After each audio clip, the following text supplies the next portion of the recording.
720p thing is in the top left corner before you went live.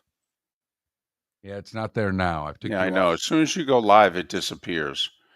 But but I'm you're still curious. frozen to me for whatever reason. I don't know why. That 720 is that's just what we're broadcasting at. That's a low Gotcha. level HD. How about if I unhook and try it again? Go ahead. We got 3 minutes. 2 minutes.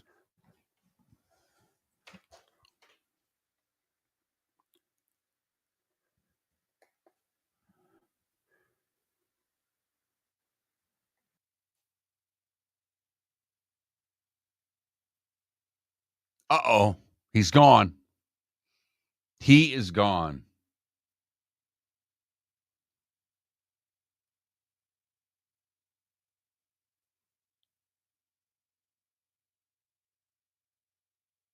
Oh, Ryan, you got that right.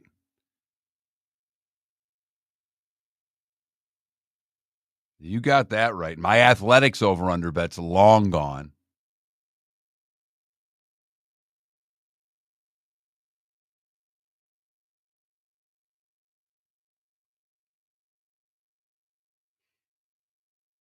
Now, the interesting thing is, will he come back?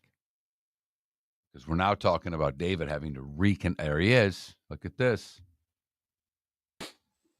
All right, that's better. Much better off the hop. We'll see. Exactly. Exactly. Did it one of the 4 shows last week.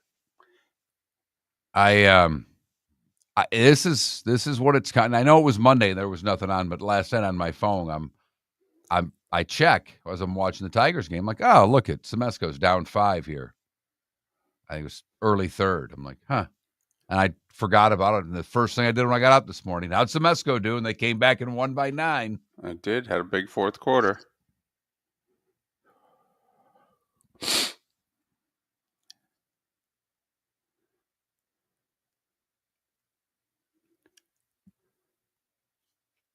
You know when you fly into Atlanta and you're taking the Hold that thought. okay.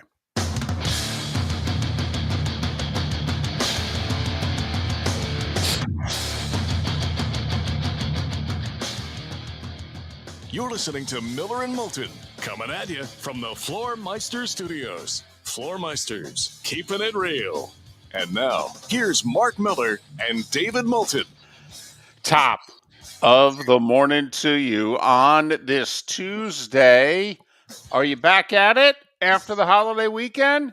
You ready to go? We are. How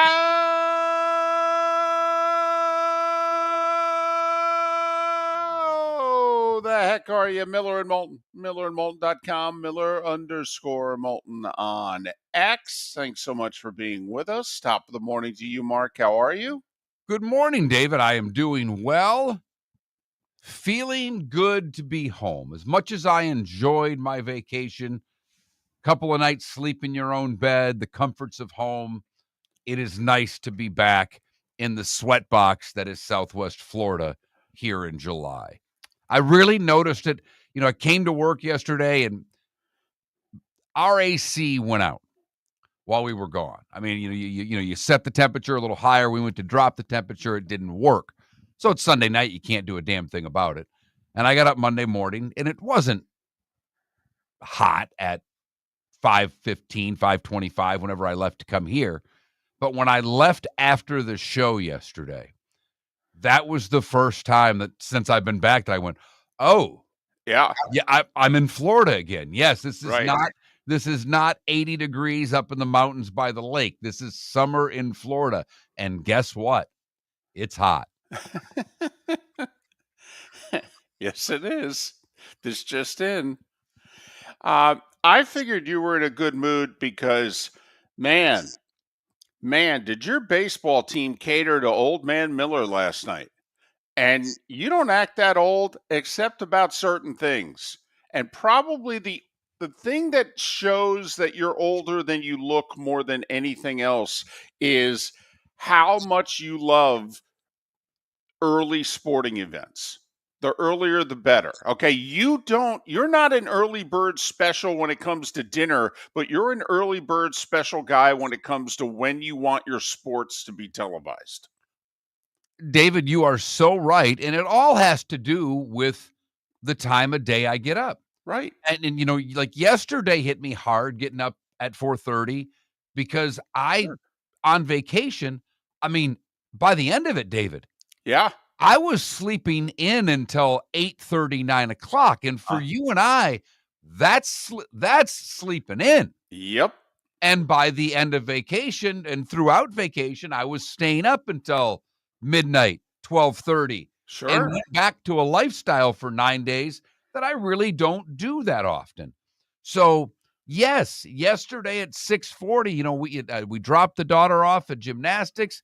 The wife and I came home, had dinner, and right as we finished dinner, she went, "What's on tonight?" I said, "The Tigers are on tonight."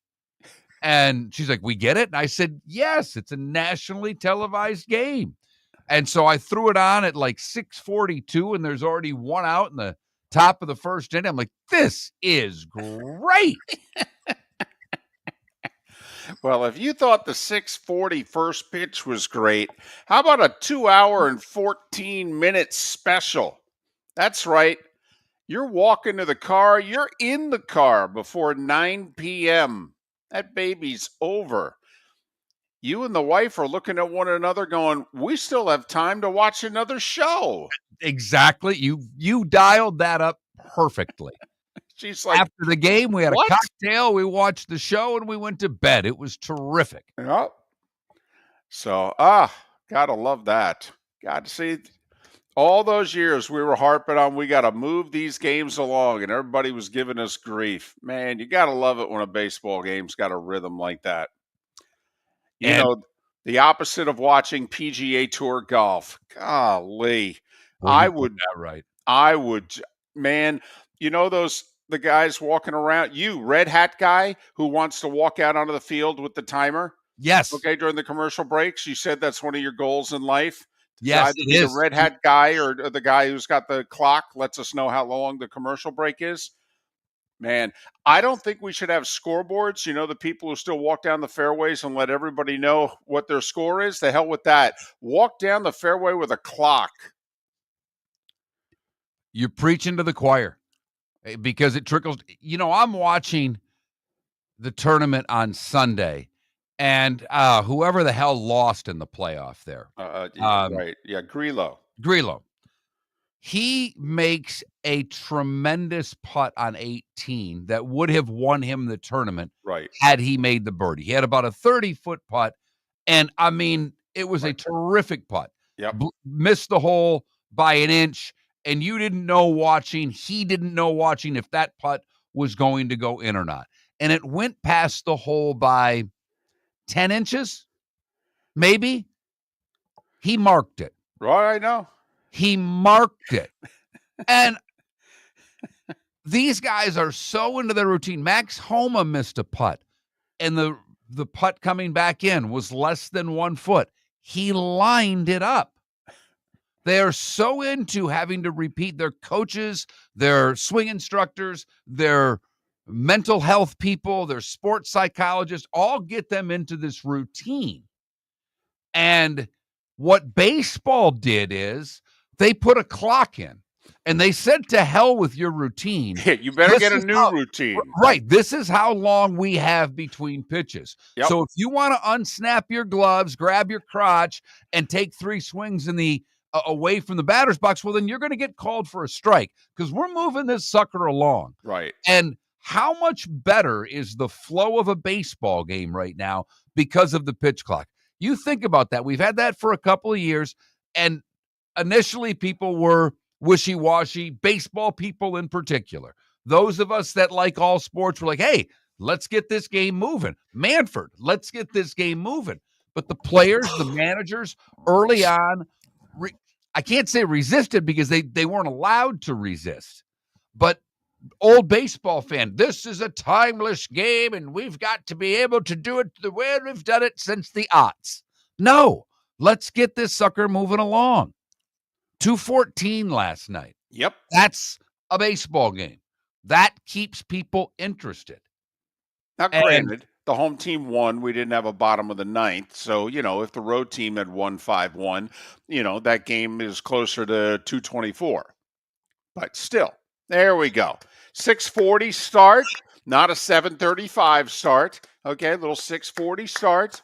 There we go. Done by 9. Okay, now we're talking. Everybody can get home. Good deal. Good deal. By the way, your baseball team, if they play 500 ball the rest of the way, win 93 games.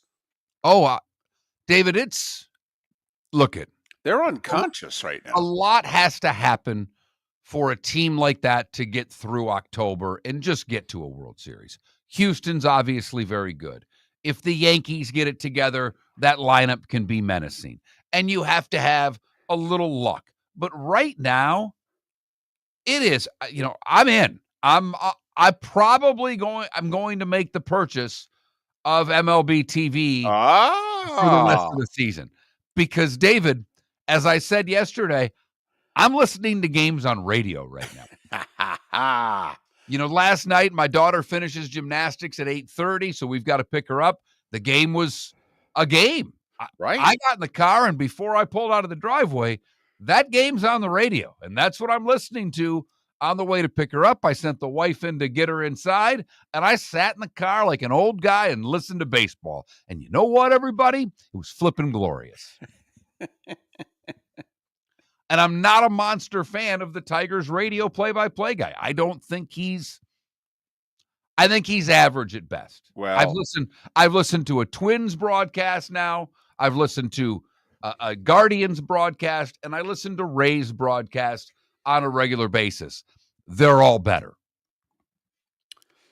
Well, the Guardians radio guy's in the Hall of Fame. He's very Hamilton. He's very great. Tom Hamilton, I believe. He's outstanding. Yeah.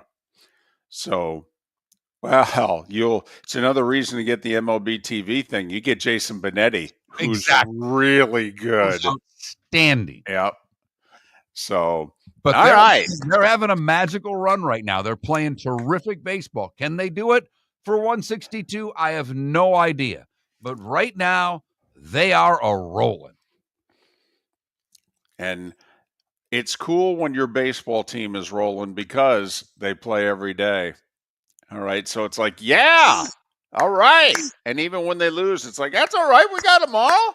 That's nothing wrong with that. Still occupied my time tonight. Better than talking to my family. Let's go. Sure. Well, what's fun right now is I'm turning my wife and daughter into Tigers fans. Whoa, hold on a second. Really? Yes. Really? Huh. Are some of these Tigers cute?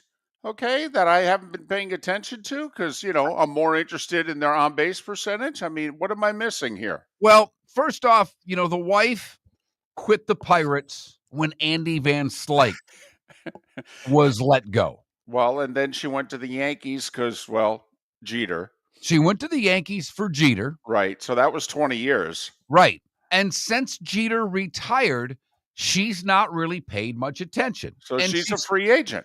She still likes the Yankees, but she's not sure why. Like there's the availability to get her to change teams. And the daughter knows how much I like the Tigers. So we listened to them on the radio driving up to Maryland last week and listened to them on the way home. So, she wants me to be happy. So she's she didn't have a team. We took her to the Tigers-Rays game over at Steinbrenner Field. The Tigers won. She had a good time. So, they're impressionable at this point. So, and the fact that her brother's also a Tigers fan helps. So I'm getting the family in. Oh my goodness. It's tough to get an 11-year-old girl to sit down and watch a sporting event with you. Period. Mark, I don't know about you. I mean, we're all looking in this business for a second source of income. If Rob Manfred finds out that you're turning an 11-year-old girl into a baseball fan, baseball may just hire you as a consultant. And if that's the case, I want you to charge them like crazy. They've got the money no matter how much they're crying poverty. Besides, we're not going to have a work stoppage for another year and a half. You can get paid plenty between now and then. Man. And the work stoppage is a coming. Oh, yes, it is. And Oh, we've yes, it told is. you about it for over a year, maybe 2. It has as much to do with the owners not being on the same page as anything else. Yep. So enjoy the next year and a half. And I mean, really enjoy it. Soak it up because they ain't starting on opening day in 27. I don't know if they're going to start on Memorial Day in 27. We're gonna have that half season that I have wanted to have. Only that's the only half we're going to get. For over 50 years, the Nolan family has been dedicated to protecting local families. Nolan Family Insurance is a second-generation independent agency that specializes in home, flood, auto, and boat insurance. They take the time needed to explain your coverage options and answer your questions so you can make an informed decision that's right for you. If you're looking for an agency that treats you like family, call 941-639-1122 or go to nolanagency.com. That's 941-639-1122 or nolanagency.com. Defining a new era in men's health. Get stronger and healthier at Game Day Men's Health. With our in-house laboratory, get in, get treated, and get back to your passion and purpose. Call 239-427-3441 for our Bonita Springs or Naples location to set up your free testosterone test and consultation. Mention Miller Moulton Radio Show for a 10% discount on your service. Start living your best with Game Day Men's Health, Bonita Springs and Naples. Call 239-427-3441 today. American Paint Supplies is your one-stop shop for all your coating needs and has been for 30 years. American Paint Supplies is also your #1 Festool dealer in Southwest Florida. If you are a builder, cabinet maker, painter, or power tool enthusiast, Festool craftsmanship can be found at American Paint Supplies. Celebrating 30 years of service, and Festool is celebrating 100 years of excellence. Come to American Paint Supply for a perfect pairing of service and expertise on 6100 Shirley Street, Naples, off of Pine Ridge, or online at AmericanPaintSupplies.net. With summer approaching, time to take care of your own house. So stop into the Floor Meisters and see their huge in-stock selection of carpet. The Floor Meisters has 100 rolls to choose from, starting at $2.99 a square foot for carpet, pad, and installation. Come in and ask for Dave and have him show you the Dream Weaver Select. Many styles and colors to choose from to fit everyone's taste. Floor Meisters, 6281 Naples Boulevard in Naples, right next to Costco, or go to the web, floormeisters.com. This is Miller and Moulton.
Poll questions up. Which one? Video games. You said you liked it. I went with it. We can add a sports one if we'd like. I'm all in.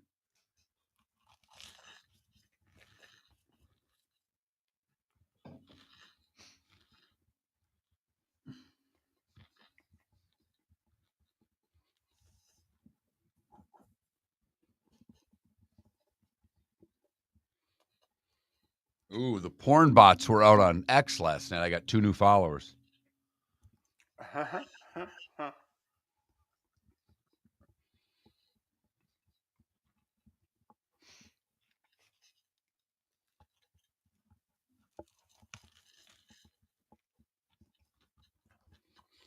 Do you ever show your wife your new followers? I've done that. I've said, "Hey, honey, look who's following me." She's like, "What's this about?" I'm like, don't worry. Within 3 days, they'll be gone. I don't know. I mean, other than occasionally showing my wife a Super 70s post that makes me really laugh. The one over the 4th that I saw that was great was it was a toddler holding a sprinkler and the dad down in like a catcher's position, lighting the sprinkler with his cigarette. It's basically that first sparkler experience when your dad was firing it up with a lung dart. And I'm thinking about it going between my father, my grandfather, and my uncles, where we used to go up north, I can bet $1 to a dime that I've had sparklers lit by a cigarette butt before, or by a lit cigarette before.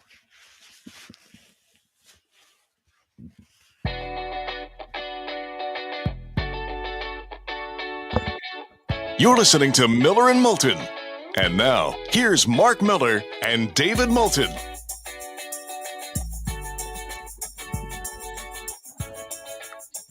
"21 minutes past the hour. Thanks so much for being with us. Miller and Moulton, millerandmoulton.com, Miller_Moulton on X. So we're behind in the poll question quota. We have to average at least one a day during the week. We didn't do one yesterday, so we need either 2 today to get. I'd rather do 2 today to get even, so that we're not, heading into the week and playing from behind. I'd like to even this sucker up right now. I understand. That's why we already have one poll question up this morning. Today, by the way, is National Video Game Day. And we asked the question, do you still play video games? Now, I would like to suggest this, and I probably should have said, one of the answers probably should have been only on my phone.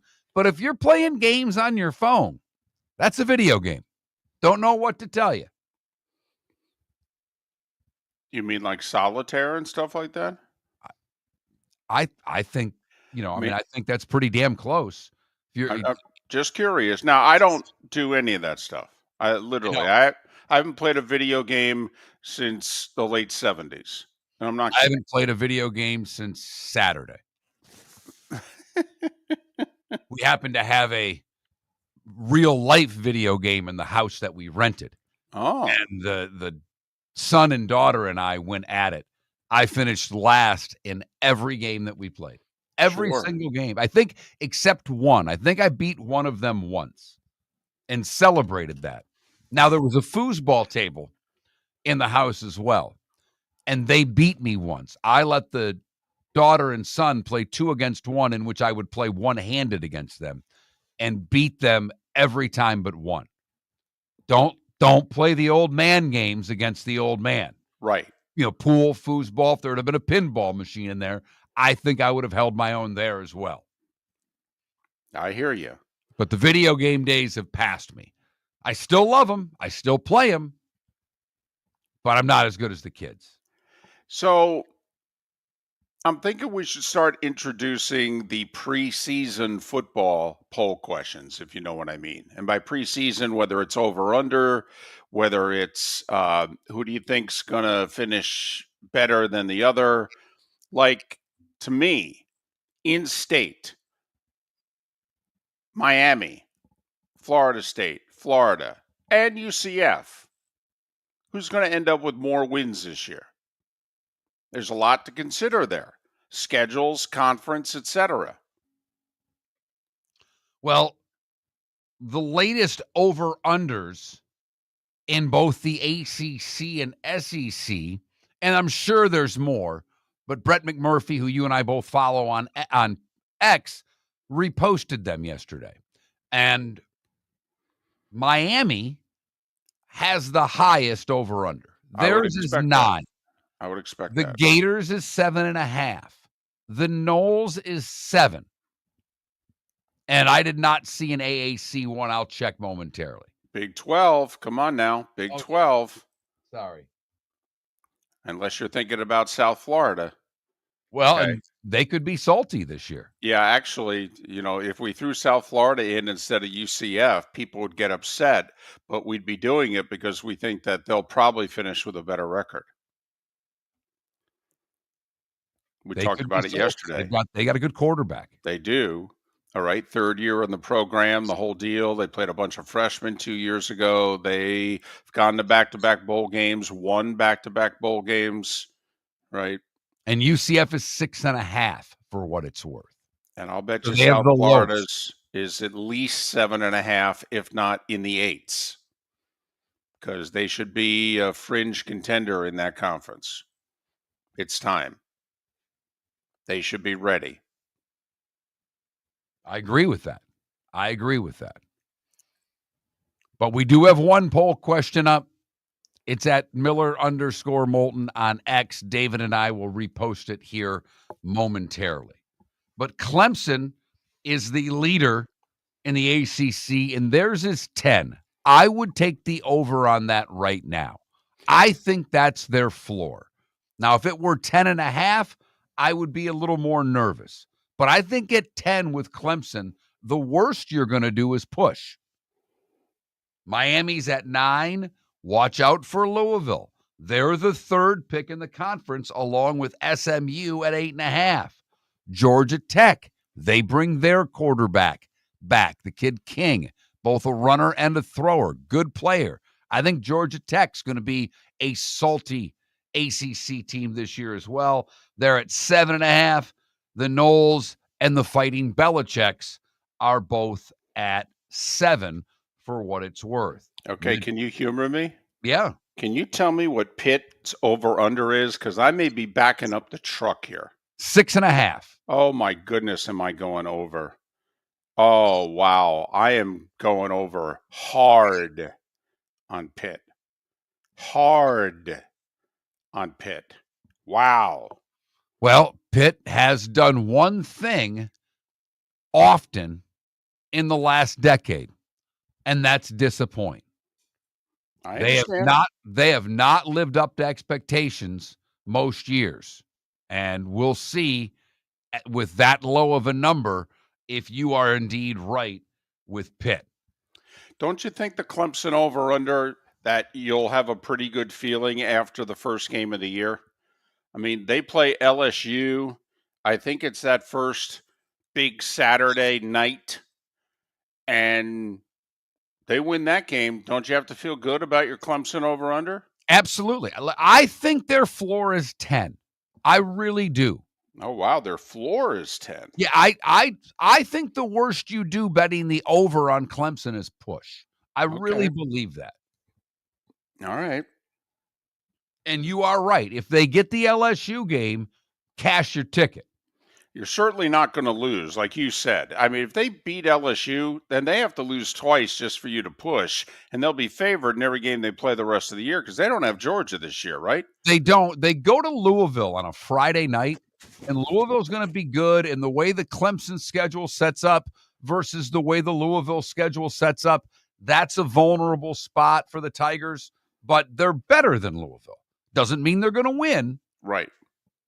But they're better than Louisville. So those are a couple of the games, the LSU game and the Louisville game. So we'll see what the Tigers have. But they're my pick for the ACC right now until proven otherwise. I believe they're the best roster. That includes Miami, and they have a better coach than the Canes do on game day. And I think that's proven. Well, and that's why I think if we go with which Florida team do you think will have more wins?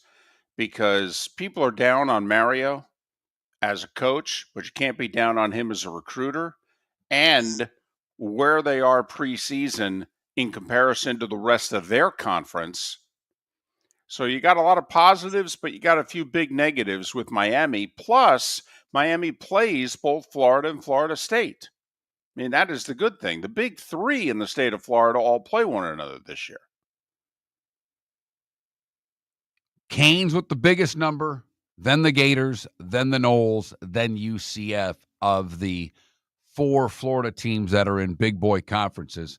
If we added South Florida, that would put a wrinkle in it because I think they're going to be pretty damn good in the AAC this year. I love the whole preseason prognostication thing because, like yesterday, we had people in the Twitch chat room asking about Alabama. And so I just threw out there, I go, well, there are a lot of people that don't think you have a quarterback. And a few Bama fans were like, oh, we'll be fine. This Campbell kid, he'll be fine. I'm like, you do realize that he's projected to be like the 10th or 11th best quarterback in the conference. They're like, no way. I'm like, yeah. I mean, listen, I'm not projecting this. I'm just telling you that people cover the SEC. I'm starting to read up. They're projecting him 10th, 11th best quarterback in the conference. So how well do you think you're going to do if most every game you play in conference, the opponent is a better quarterback? The one thing about that, though, is he may be starting the year as the 12th best quarterback ranked. Most everybody thinks that they have the top receiving core. That receiving core can elevate the way that quarterback looks if he gets the ball anywhere in their vicinity because they've got some game breakers on the outside. Miller and Moulton, the starting 5 is next. Southwest Florida's scorching heat is on its way. Stay cool with Air Advantage. As a proud Rheem Pro partner, Air Advantage delivers top-notch air conditioning solutions to keep you cool and comfortable. Right now, enjoy 18 months, no interest, no payments on qualifying systems. Call 433-4635 today for expert installation and unbeatable comfort all summer long. Online at myairadvantage.com. Air Advantage. Call today, 433-4635. With summer approaching, time to take care of your own house. So stop into the Floor Meisters and see their huge in-stock selection of carpet. The Floor Meisters has 100 rolls to choose from, starting at $2.99 a square foot for carpet, pad, and installation. Come in and ask for Dave and have him show you the Dream Weaver Select. Many styles and colors to choose from to fit everyone's taste. Floor Meisters, 6281 Naples Boulevard in Naples, right next to Costco, or go to the web, floormeisters.com. Wine glasses never fall over until you get a brand new rug. Oh, no! Ketchup bottles act normal till you're wearing a new shirt. Oh, you kidding me? And rocks slide peacefully on the road till the day you get a brand new windshield. Then they fly up off the road and attack without mercy. That's why new windshields from Glass Doctor come with our windshield protection plan. Unlimited repairs and one replacement for 12 months. Don't just fix it, protect it. Glass Doctor. A neighborly company. Miller and Moulton would like to thank the sponsors that, quite frankly, saved the show in 2024. Whether it was Floor Meisters, American Paint Supplies, Glass Doctor, Molly Maid, Cigar Bar, Sleep Treatment Direct, the Diamond District, and even the Cape Coral Police Department, thank you.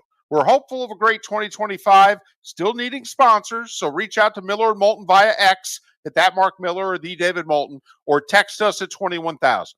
But Miller and Moulton says thank you to our sponsors and to you, our loyal listeners. This is Miller and Moulton.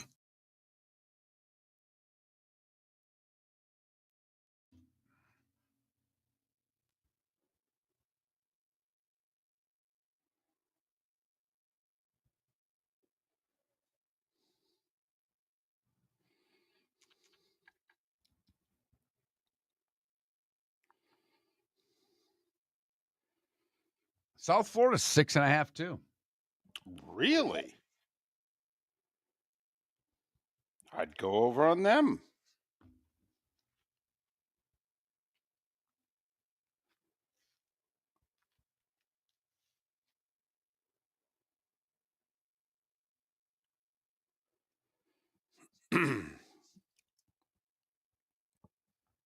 Phil Steele has him picked 4th, tied with Army and Navy.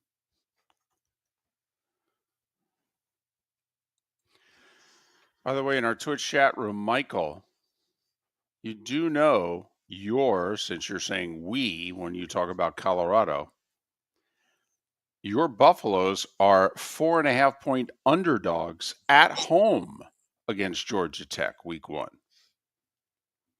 So I'm sure that'll get you all riled USF up. starting 0-3. South Florida? Yeah.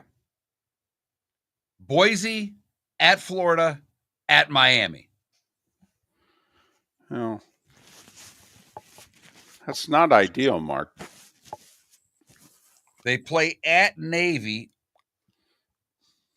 who is supposed to be as good as them, and at Memphis, who's supposed to win the conference. I did put the Florida one up as well, David. The Florida team's tweet there, if you will. Poll question. Okay. Well, then I have to vote.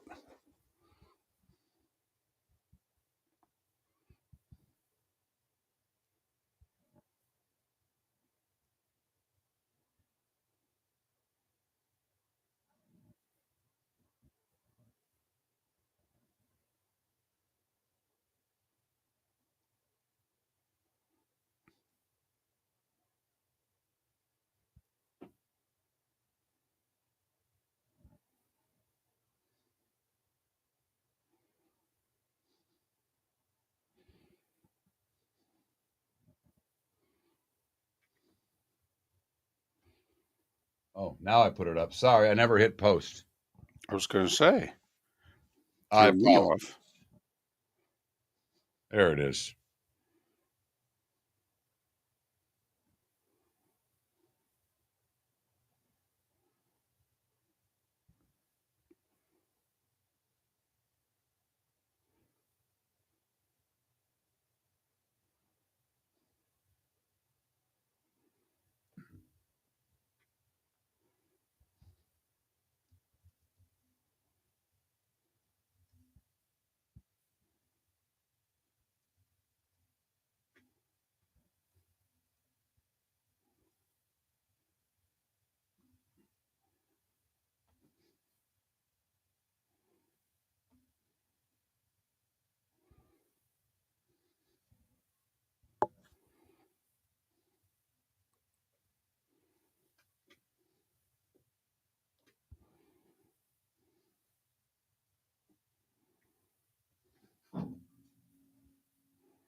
Welcome back to Miller and Moulton. Text the guys what's in your mind at 21,000. That's 21000. And now, here's David Moulton. 22 minutes until the top of the hour. Steve Carney to talk a little Rays and Lightning with just about every NHL team's offseason moves over with. Steve Carney to join us 1 hour from now. Once again, should have let everybody know late afternoon yesterday. We had Steve Carney booked for today's show because then you all could have bet against the Rays because that's how it works on this show. That's the Miller and Moulton system we have in play right now. If we book a guest that has a connection in some way, shape, or form to a specific team, that team loses the night before they appear on the show. If we book them, We're going to talk to him coming off a loss. That's how it works right now on Miller and Moulton. David Sampson in a couple hours. Right now it is time for The Starting Five. 5 big stories you need to know. Here is The Starting Five. You know, he's 3 years away from being able to rent a car, but he should be able to afford a good driver. The Orlando Magic gave Paolo Banchero the max rookie extension. 5 years, $239 million. However, if he makes an all-NBA team this year, he'll earn an extra $48 million over those 5 years. He's got a lot riding on this year. He's 22 years old. He averaged 26 points, 8 rebounds, 5 assists per game last year. He's only the third Magic player to ever average 25-plus points a game in a season. The other two were Shaq and Tracy McGrady. He's pretty good. So he's under contract through 2031. Then you won't believe the deal he'll be able to sign then when he'll be a whopping 28 years old. There was a trade in the NBA yesterday, and I have to admit, I don't know if the Miami Heat have ever won a trade as big as they won this 3-team deal yesterday. Miami gets Norman Powell, a shooting guard from the Clippers. Now, he's 32 years old. He's got 1 year left on a deal. He's making a little over $20 million a year. Yeah, he averaged 22 points a game last year. He shot 49% from the field and 40% from three. There were times last year where both Kawhi and Harden were healthy, and Norman Powell was the best player on the Clippers. And the Heat gave up Kevin Love as part of the three-way deal.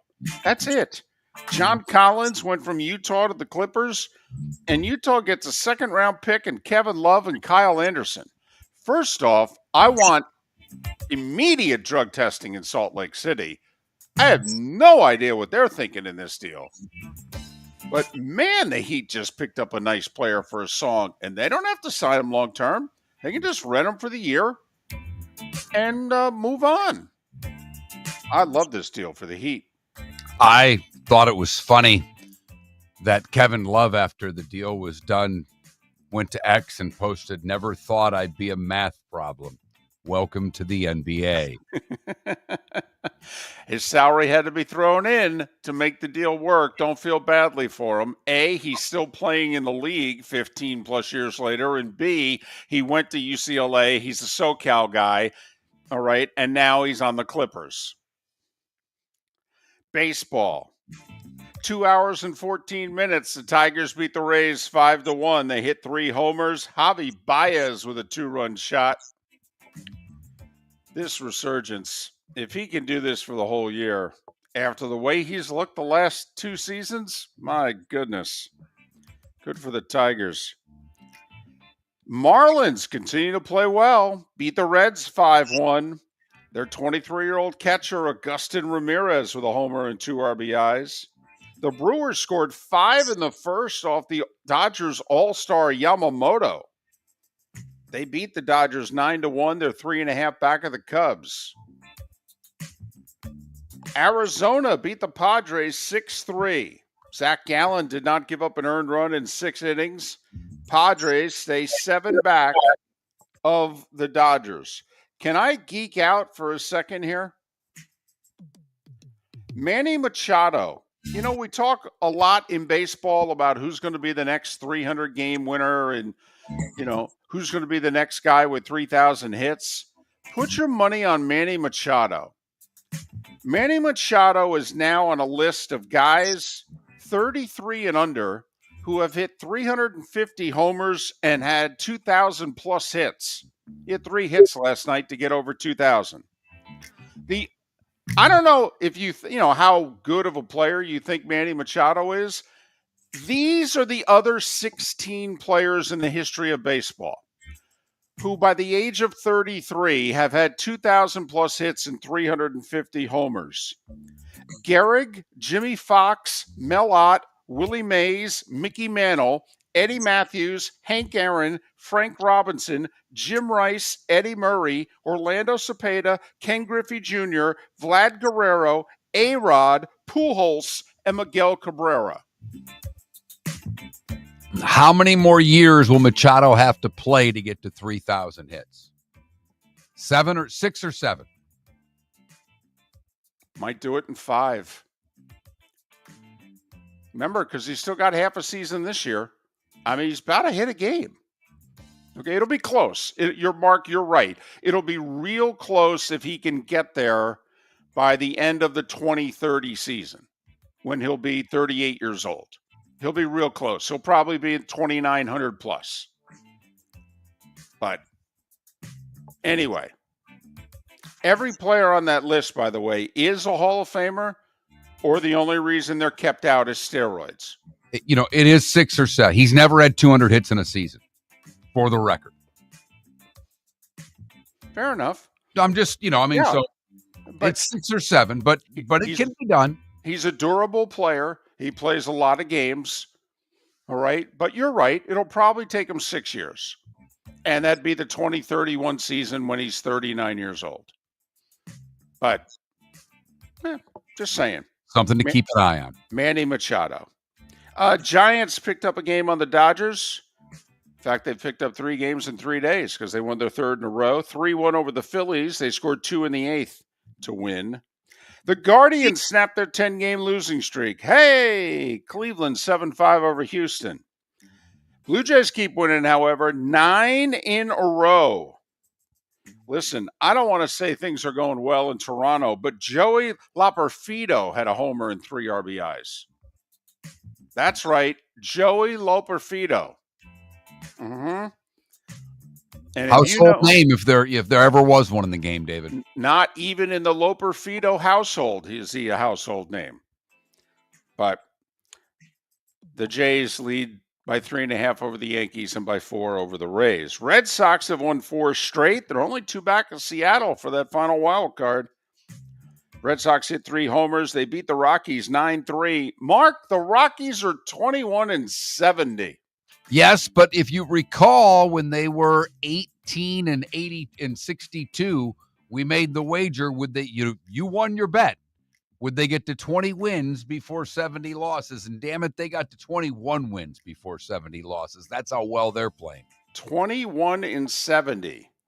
You divide everything. That means they go 3-10 every 13 games.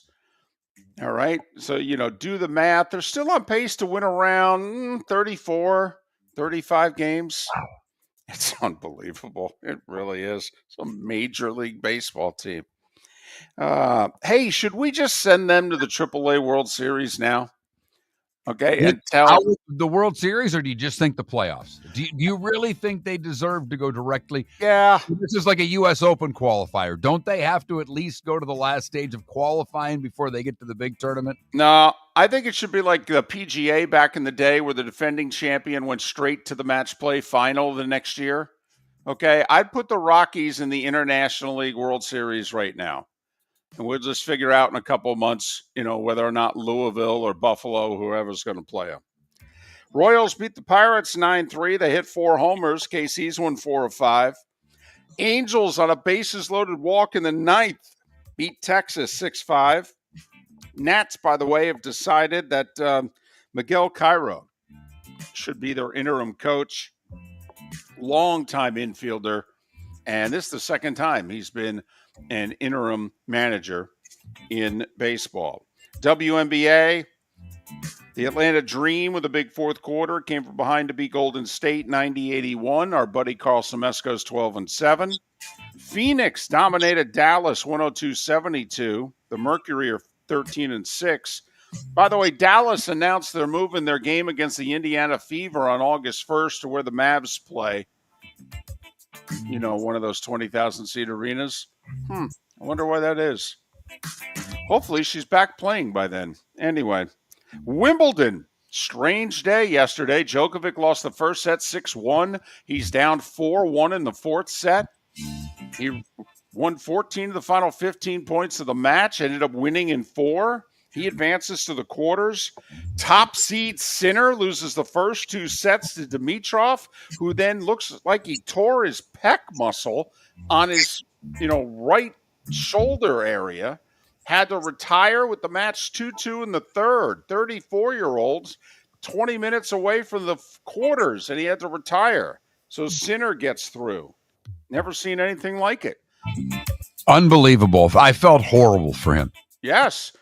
One of the most popular players on tour also. Everybody felt bad. You should have saw the look. Did you see the look on Federer's face?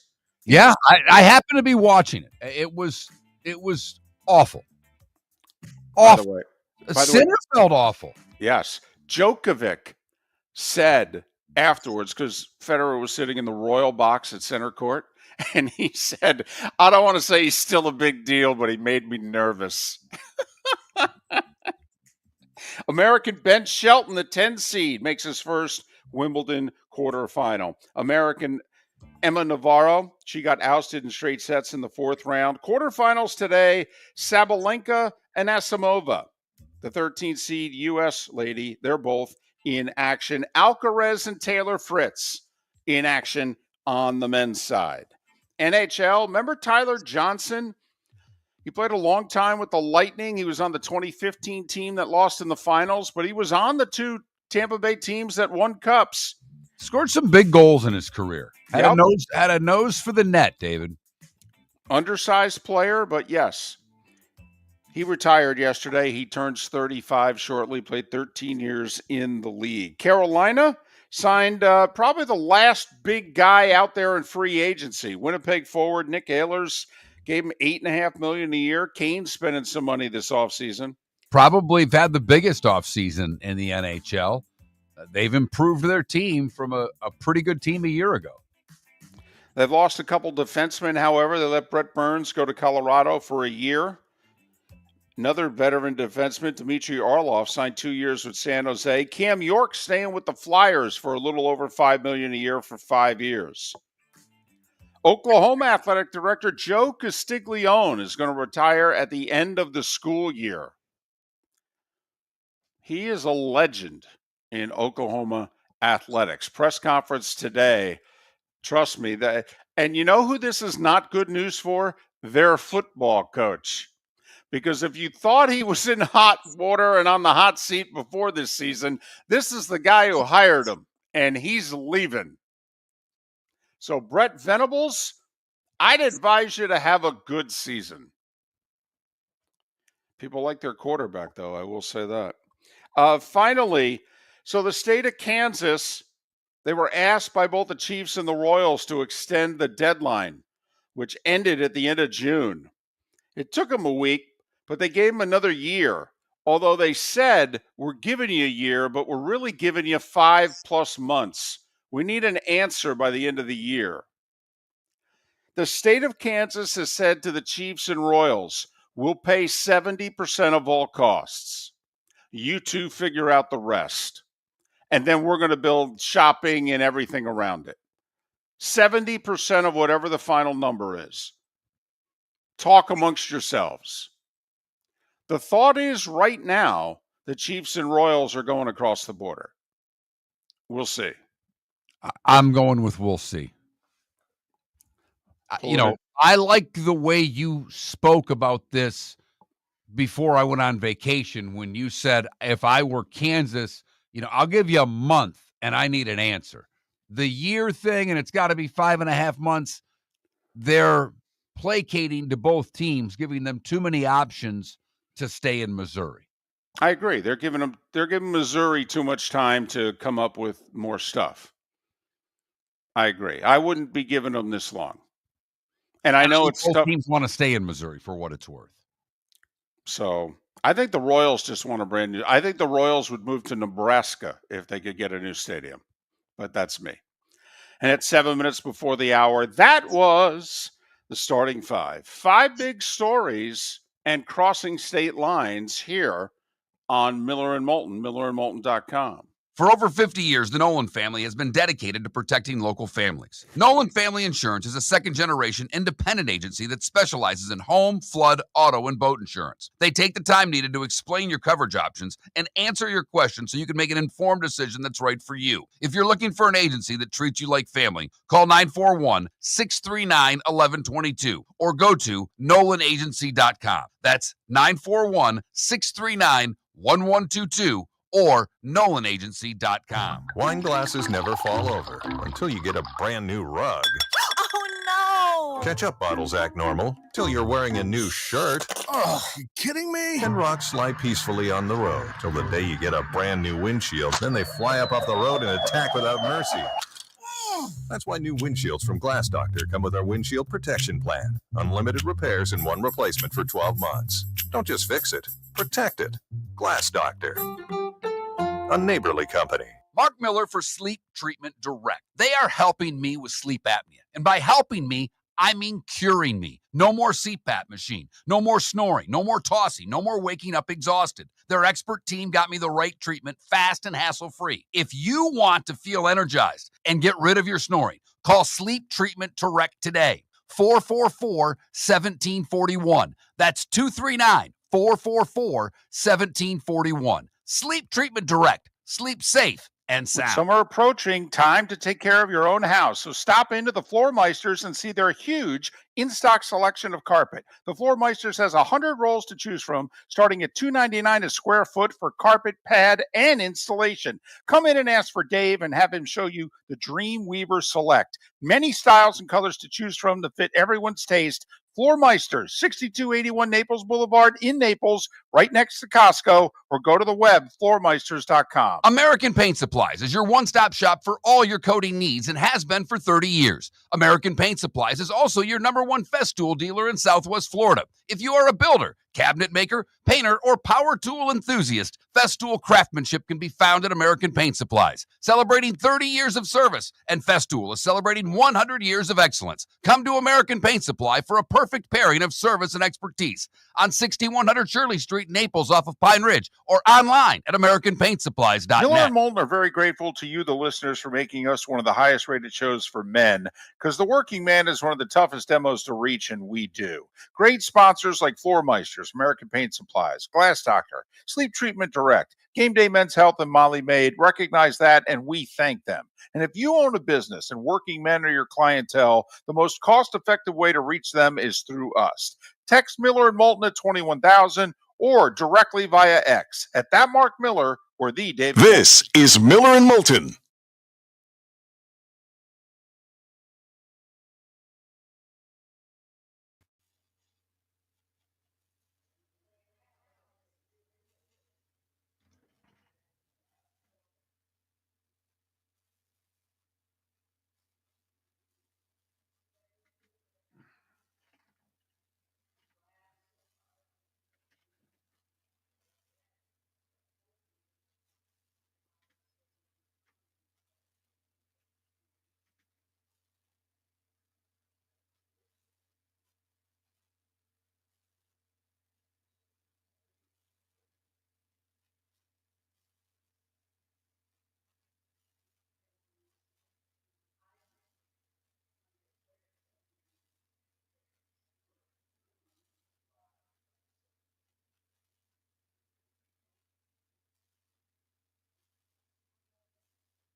Hey, Diddy, I think Machado's better than Scott Rowland today. I think if he retired today, he's a better player than Scott Rowland. Rowland got in because of his defense, and Machado's better.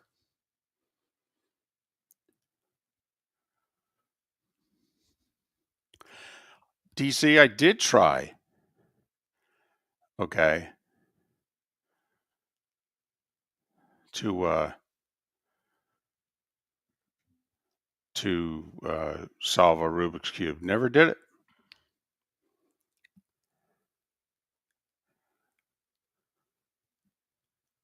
Well, it started because he was calling bull on your video game I haven't played since the Carter administration, saying that you didn't play either Pac-Man or Miss Pac-Man. Well, I didn't play Miss Pac-Man, but I played Pac-Man. I thought Pac-Man started in the Carter administration. Trying to think of when because I never played it. I never had a video game at home that I played. So I had to go to the mall to play Pac-Man. I'm trying to think, and the ages that I went to the mall, I thought were pre-15. So there has been a little war for the number 1 overall pick in next year's NHL draft. Penn State had him. Michigan State got him. Penn State upped the offer. He's going to Penn State. Gavin McKenna. Rumor is now it's hockey, and I'm surprised it's only this, but he's getting $250,000. Huh.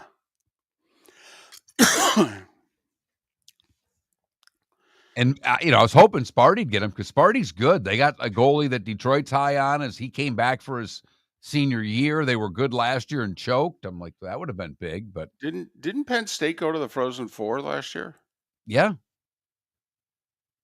Sparty was the number 1 overall, and they got beat in the first game. They got upset.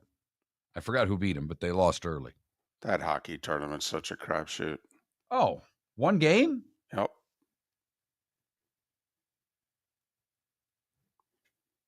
And the 4 seeds are so much better than they used to be.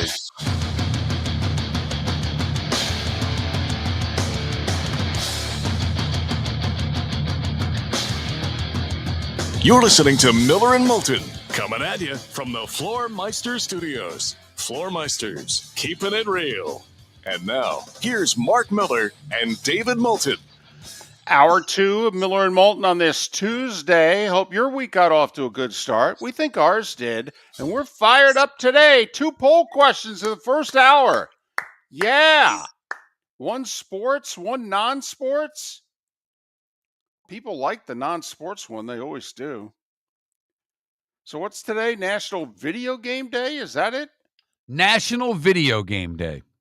I could have gone with the berry question because it's National Blueberry Day as well, but I went video games. Well, it's a possibility to get ahead of the, curve. I mean, we just need 5 poll questions a week. We don't have to do them, 1 a day. We could do none on Monday, none on Wednesday, 3 on Tuesday. I mean, the idea in a perfect world is to do 1 every day or 2 every day. I would love us to get to the point of, having some in the can, if you know what I mean, and being able to use them at our discretion. I nearly had fun with David this morning because, as we've talked about, we do not spend a whole lot of time communicating with one another outside of the time we do the show. No, probably the most communication that we do that's not about the show is from 9:58 until whenever we record the promo for the next day. Right, sometimes we chat about life, about politics, about whatever. We used to have a running political talk show that we did during commercial breaks, but that's when we were in the same room and there was no such thing as Twitch or YouTube going on. Right. Once those 2 entities entered the equation, we don't go there. We don't think you want to hear our politics or don't care about them, so we don't talk about them.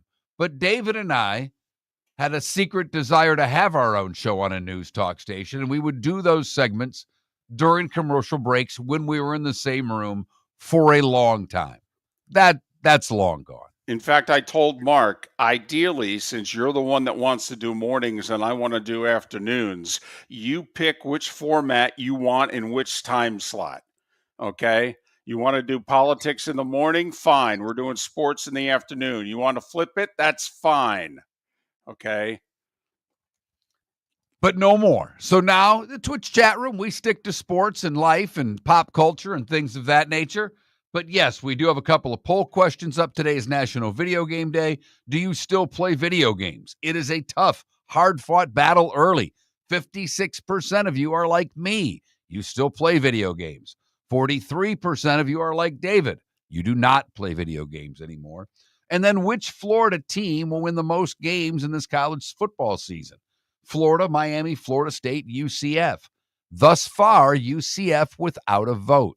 Miami getting the majority. They far and away have the highest over-under number. They are at 9. The Gators are at 7.5. They're getting 20% of the vote.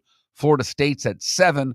They're getting 15% of the vote, but 65% of you are thinking like Miller and Moulton, who both voted for the Canes to have the most wins. David, you made a valid point. The Gators may end up with the better team by the time it's said and done, but the Gators have a hell of a schedule once again in the SEC. Right. I mean, I could see the Gators beating the Canes and having the Canes end up with more wins. That's why those that are talking about the Gators in the playoffs, I don't see how you can play the schedule that the Gators are playing and realistically talk about the playoffs. If it happens, that's incredible. I'll tell you right now, if the Gators go 9-3, I will be incessantly lobbying that they should be in the playoffs. They are playing at LSU, who may be the best team on that side. Well, we don't have sides anymore, but I know what you're saying. Yeah, but I mean, from the old West, Right. of the teams that we think of in the SEC West, they're right there. They're probably, the third pick in the conference behind Georgia and Texas. Yeah, and I guess in theory, if we still had sides, Texas would be on that side. So I know what you're saying. But yes, I think LSU is the third pick right now in the conference this year.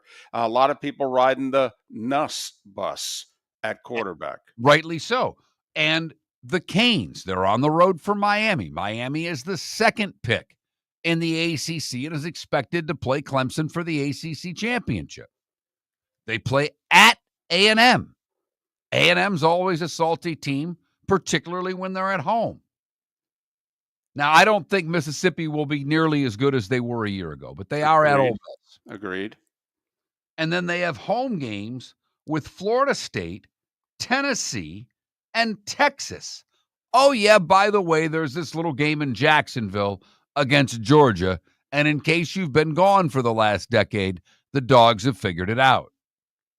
So when you just look, even the biggest Gator fan in the world has to look at that schedule and go, if we get to 9-3, what an accomplishment that would be for this football team. If I was a prominent national guy, I'd go on one of the early shows that we did and say, I'm just saying right now, if the Gators win 9, put them in the playoff. Put them in the playoff. I mean, Illinois is going to be favored in 10 of the 12 games they play this year. And I love Bielema. We've had him on the show multiple times. Probably will lobby hard to get him on between now and the middle of August. Right hand. We know a guy. Right. His right-hand guy is the guy we know. Okay? Who likes us. But I can't put Bielema in at 10-2 if the Gators go 9-3. Are you serious? Well, and I really think last year's Indiana team and then bowing out in the first round of the playoffs is going to make the committee very much rethink just looking at the column on the left. And that's the way college football has been. It's all about how many W's you have. It has nothing to do with strength of schedule, and it's the bone of contention right now between the SEC and this whole playoff going down the road. When you look at, they want more being done about strength of schedule. It's why they're not going to 9 games. 9 conference games, that is. And ESPN's apparently agreed to fork over the money, and Sankey still can't get his coaches to agree to it. Unbelievable. Miller and Moulton. But that's our football poll question. Then we've got our video game poll question. Was I a bad parent? Okay. I mean, my wife and I did not provide our daughter with a single video game or television before she went to college. You know, that infamous afternoon, David, when I was doing mornings and you were doing afternoons, and your daughter came over to my house with my son, and I, essentially babysat your daughter until we went to the hockey game that night. Right. I do remember, because I had a video game console for my son, mainly so I could play my son in video games. And of course, when your daughter was there and, the two of them, immediately Jake's trying to get her to play the video games, and your daughter was lost. She had no interest really at all. And I think we're to blame. Oh, there's no question. And that's probably a positive. Okay. I think, I know the whole, developmental thing, that it's a good thing, but I don't know if it is. Okay. I don't know if it is. I think it makes you out of touch as you're growing up. Okay. My parents didn't, we didn't have video games. Well, did you watch TV? I did. We didn't have a television. No, we did in the living room, but she never had a video game or a television in her bedroom till she went to college. I feel as if I failed a little bit. David, I don't think so, because as I've said many times, my daughter ended up with a phone earlier than I wanted her to, and now she plays games on her phone with her friends, and she will literally be on a group call with like two girls at the same time, and they play video games the entire time while they're FaceTiming. But when my wife will say, "So what are your friends up to this summer?" I don't know. They don't talk about anything. They just play games for an hour. It drives me nuts. You sound like the comedian who he went out golfing with his buddy. He hadn't seen him since he got divorced. It's been a few months. And the wife says, "Hey, when you go golfing with Tony, make sure you find out how he's doing. Okay. If he's dating anyone or what have you." Yeah. Okay. And so they, play golf together, 18 holes, 4 hours. All right. Comes home. Wife says, "So how's Tony doing?" "I don't know." "What do you mean you don't know?" I mean, I don't know." "Well, is he seeing anybody?" "I don't know." "What do you mean?" "Well, yeah, we were on the same cart and everything." "Well, what'd you talk about?" "Well, I know he's got a new driver." Okay. I mean, so I guess we can relate. No doubt there. Miller and Moulton, the text line is open at 21,000. If you've not texted the show before, or at least in a little while, you want to text the keyword Miller to 21,000. Love to hear from you, whether it's on our poll questions, whether it's on baseball. We've talked a little baseball this morning, and we've talked some over-unders in football in both the ACC and the SEC, and in fact, even a little Big 12 with UCF, who has an over-under of 6.5 this year. Can I talk you into putting a couple shekels on the Orlando Magic right now? To do what? Win the East. To win the To win the East. Yeah. That's all. I mean, listen, they got everybody signed pretty much through the decade. They're as well positioned as anybody else. Bancaro, Wagner, this Bain guy they got from Memphis. They got as much size as any team in the league. They're great. They're great defensively. They added a legit three-point shooter to the team, no doubt. Mark, there's a lot of similarities to them in Oklahoma City a year or two ago. I'm just saying. I mean, listen, I desperately want my Knicks to get out of the East and go to the finals. The Knicks put their core together. They've got 2 more years probably with their group. Cleveland's probably got 2 more years. Then they'll probably not be able to afford 1 or 2 of their guys. Orlando signed pretty much through 2029, if not beyond. I'm just wondering, can I talk you into throwing a few shekels on the Magic? Well, I think it's a value bet right now from that standpoint. I think you're onto something.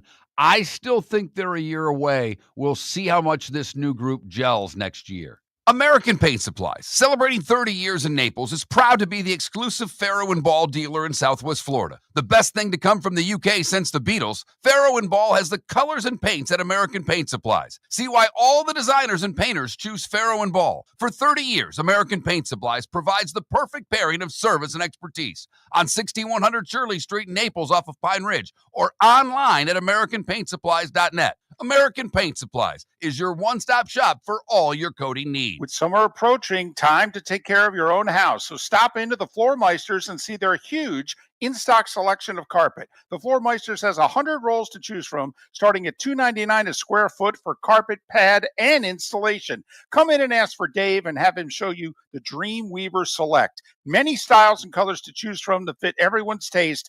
Floor Meisters, 6281 Naples Boulevard in Naples, right next to Costco, or go to the web, floormeisters.com. Southwest Florida's scorching heat is on its way. Stay cool with Air Advantage. As a proud Ream Pro partner, Air Advantage delivers top-notch air conditioning solutions to keep you cool and comfortable. Right now, enjoy 18 months, no interest, no payments on qualifying systems. Call 433-4635 today for expert installation and unbeatable comfort all summer long. Online at myairadvantage.com. Air Advantage. Call today, 433-4635. Wine glasses never fall over until you get a brand new rug. Oh, no! Ketchup bottles act normal till you're wearing a new shirt. Oh, you kidding me? And rocks slide peacefully on the road till the day you get a brand new windshield. Then they fly up off the road and attack without mercy. That's why new windshields from Glass Doctor come with our windshield protection plan. Unlimited repairs and one replacement for 12 months. Don't just fix it, protect it. Glass Doctor, a neighborly company. This is Miller and Moulton.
So I'm going down a TikTok hole yesterday, David.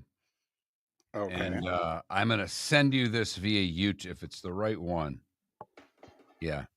I watched an interview with Mays, Mantle, and Duke Snyder. And they asked him, who were the pitchers you don't want to see? You ever seen it? I believe so. So, Mantle goes, Mike, he says Koufax and Drysdale or something like that. And, and they're talking, they're going back and forth. And they basically said if Koufax was as mean as Drysdale, he would have been the best pitcher that ever pitched, that he was kind of a nice guy, and that Drysdale was a big, mean SOB. And Duke Snyder tells a story about years. I'm good friends with Drysdale. You may know this already, but we're playing, and Frank Robinson's up, and the manager wants to intentionally walk Robinson. And with the first pitch, Drysdale hits him. And he says, why waste 4 pitches when you can only throw 1? I laughed my tail off. I'd never seen that before. God, that was funny.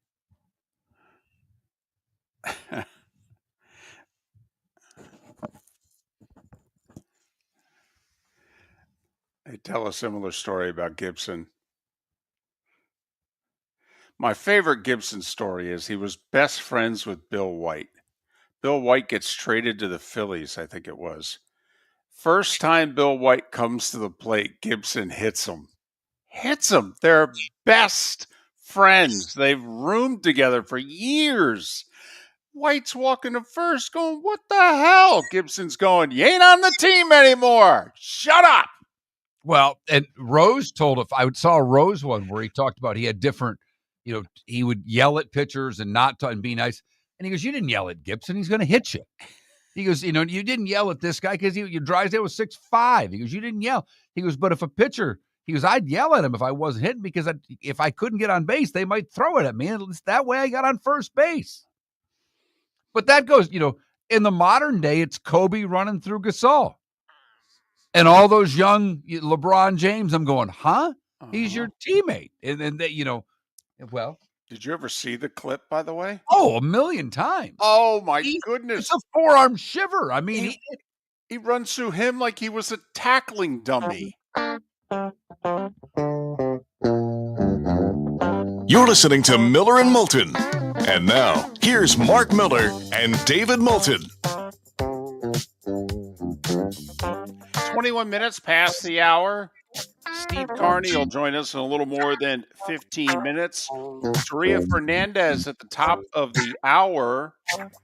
Talk about this 3-team trade yesterday in which it looks like the Heat got a steal. I mean, there have been deals that commissioners have nixed because they were too one-sided. If I'm Adam Silver, I'm not really paying attention. I think I might have to make a phone call over this one. Wait. Would the Heat give up for a guy who scores 22 points a game? What? Huh. And David Sampson will join us in a little more than 90 minutes here on Miller and Moulton. Beginning to talk a little football. Just dipping our toes in the water because, we could do the hypothetical game 24/7, 365. But we are 50 days or so, 51 for college football, 58 for the NFL away. Mark, please, people are going to be going absolutely bat blank crazy. We're like a week away from NFL training camps. I think Lions rookies report a week from tomorrow, I think. Most rookies report within 10 days. Most veterans report within 2 weeks. That's enough. The Hall of Fame game is 23 days away. I'm just saying. Right. And you know what you're all getting super excited for between now and the end of August, unfortunately? I don't mean to be Debbie Downer here. But the only thing that happens during training camp and preseason that is of note are injuries. There you go. That's it. So get excited, be happy. Football's right around the corner. I get it, month and a half, and we'll be all better. Life will be good once again.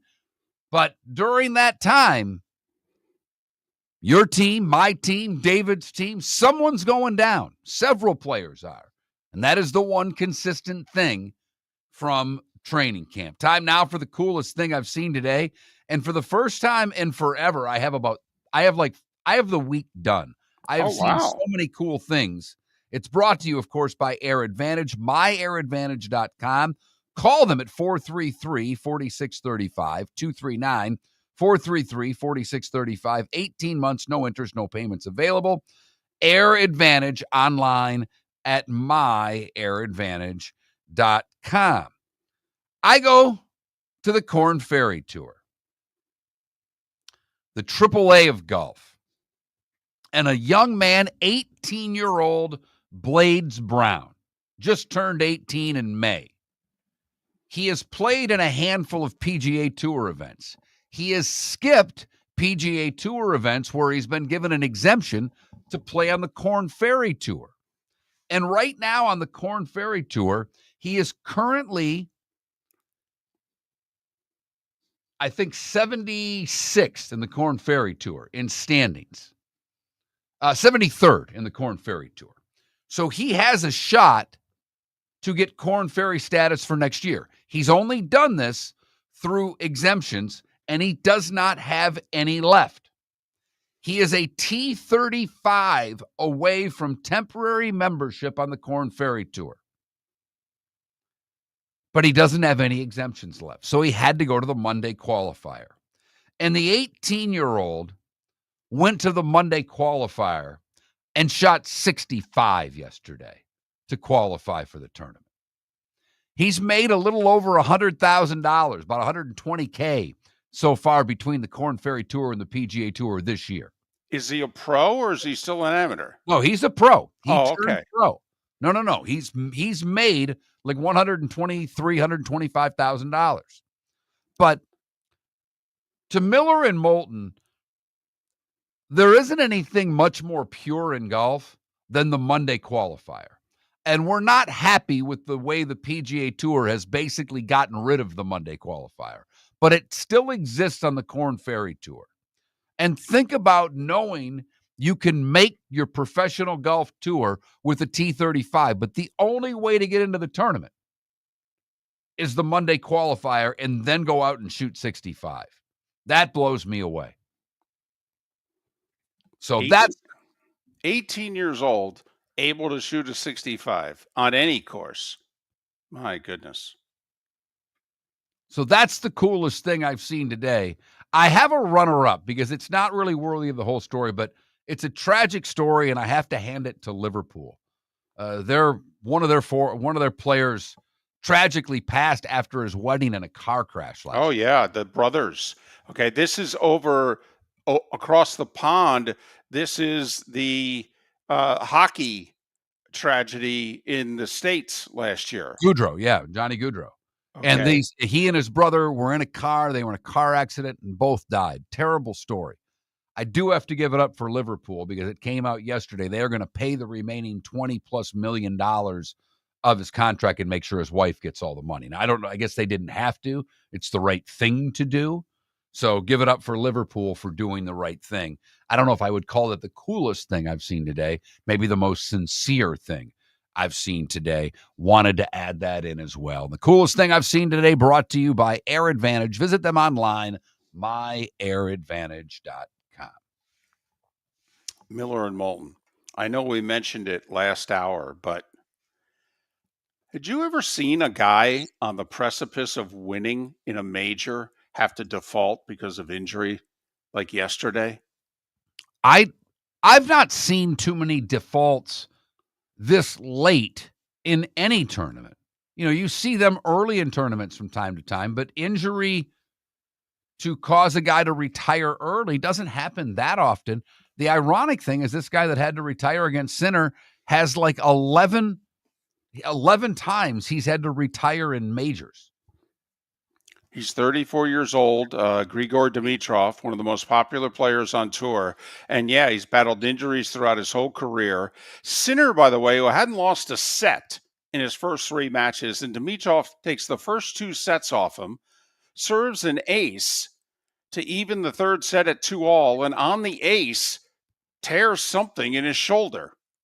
And with the way he was playing, he was 20 to 30 minutes away from moving on. Yeah, he was playing brilliant tennis against a guy who has dominated everybody not named Alcaraz this year. I mean, Sinner's record against everybody not named Alcaraz is unbelievable. I think he may have like one loss all year.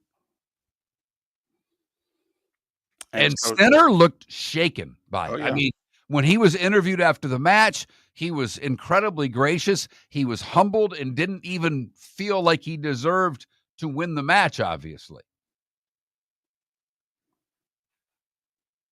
So it will be interesting to me, David, of how Sinner, how he rebounds from playing lousy and getting beat up on to now being given another shot.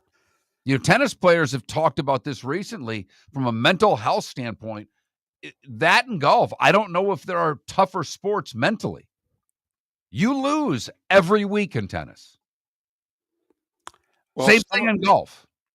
some of them have been talking openly about it, about what a difficult time they're having from the neck up. And, there are many that are sympathetic with what they're saying. There are some that are basically like, I don't know, it's been the sport forever. A lot of people have dealt with this pretty effectively. Suck it up.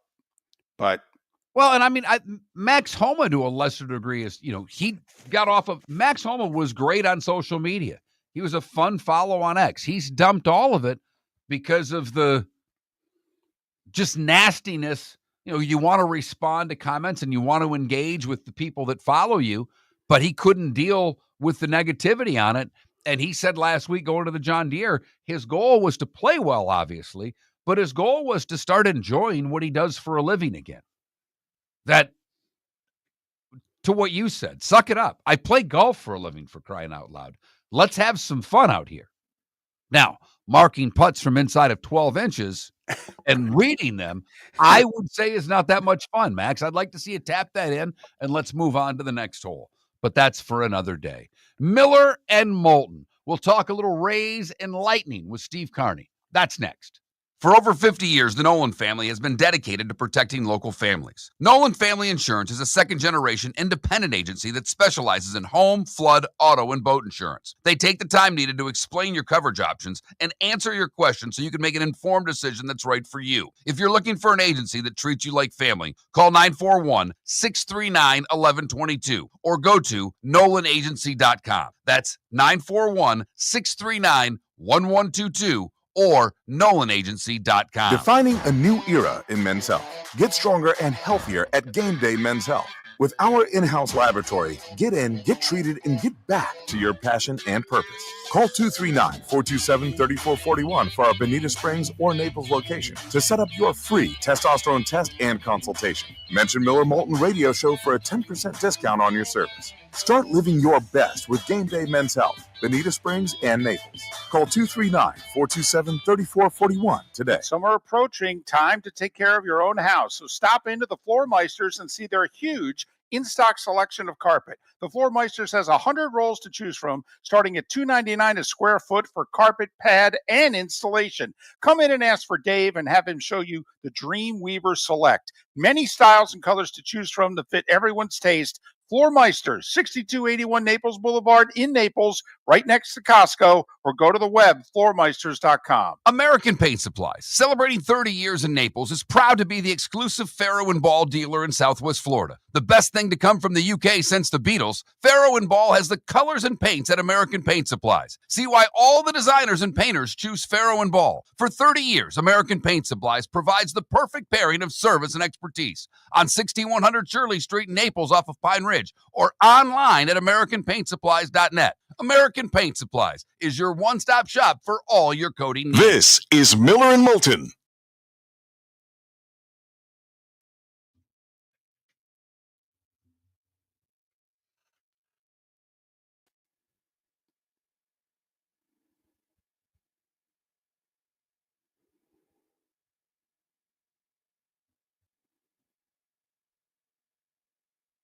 Probably not until late August, Clark, at the earliest.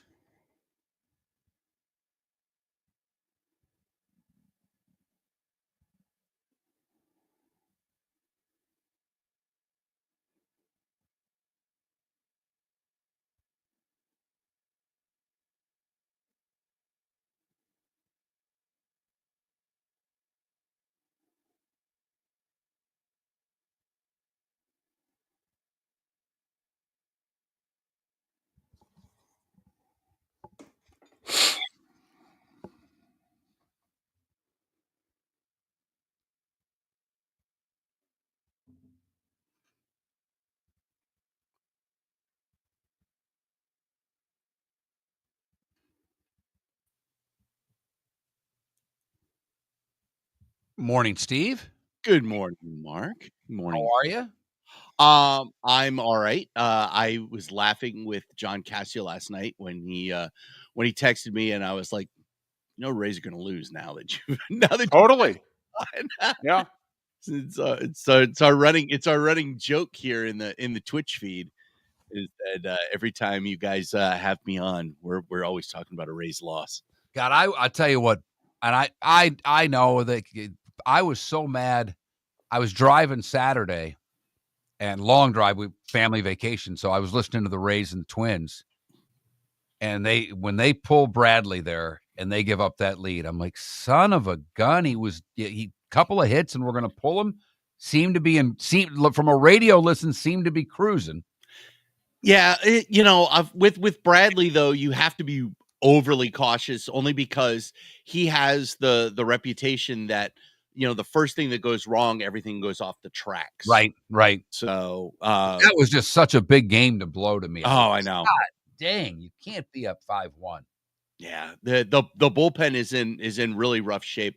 I was talking to somebody about it. It was like, Mason Montgomery. They were asking about why is Mason Montgomery struggling so much as of late, and I was like, they have overused that poor kid. I mean, he made like 31 appearances in 59 days. I was like, that's a lot.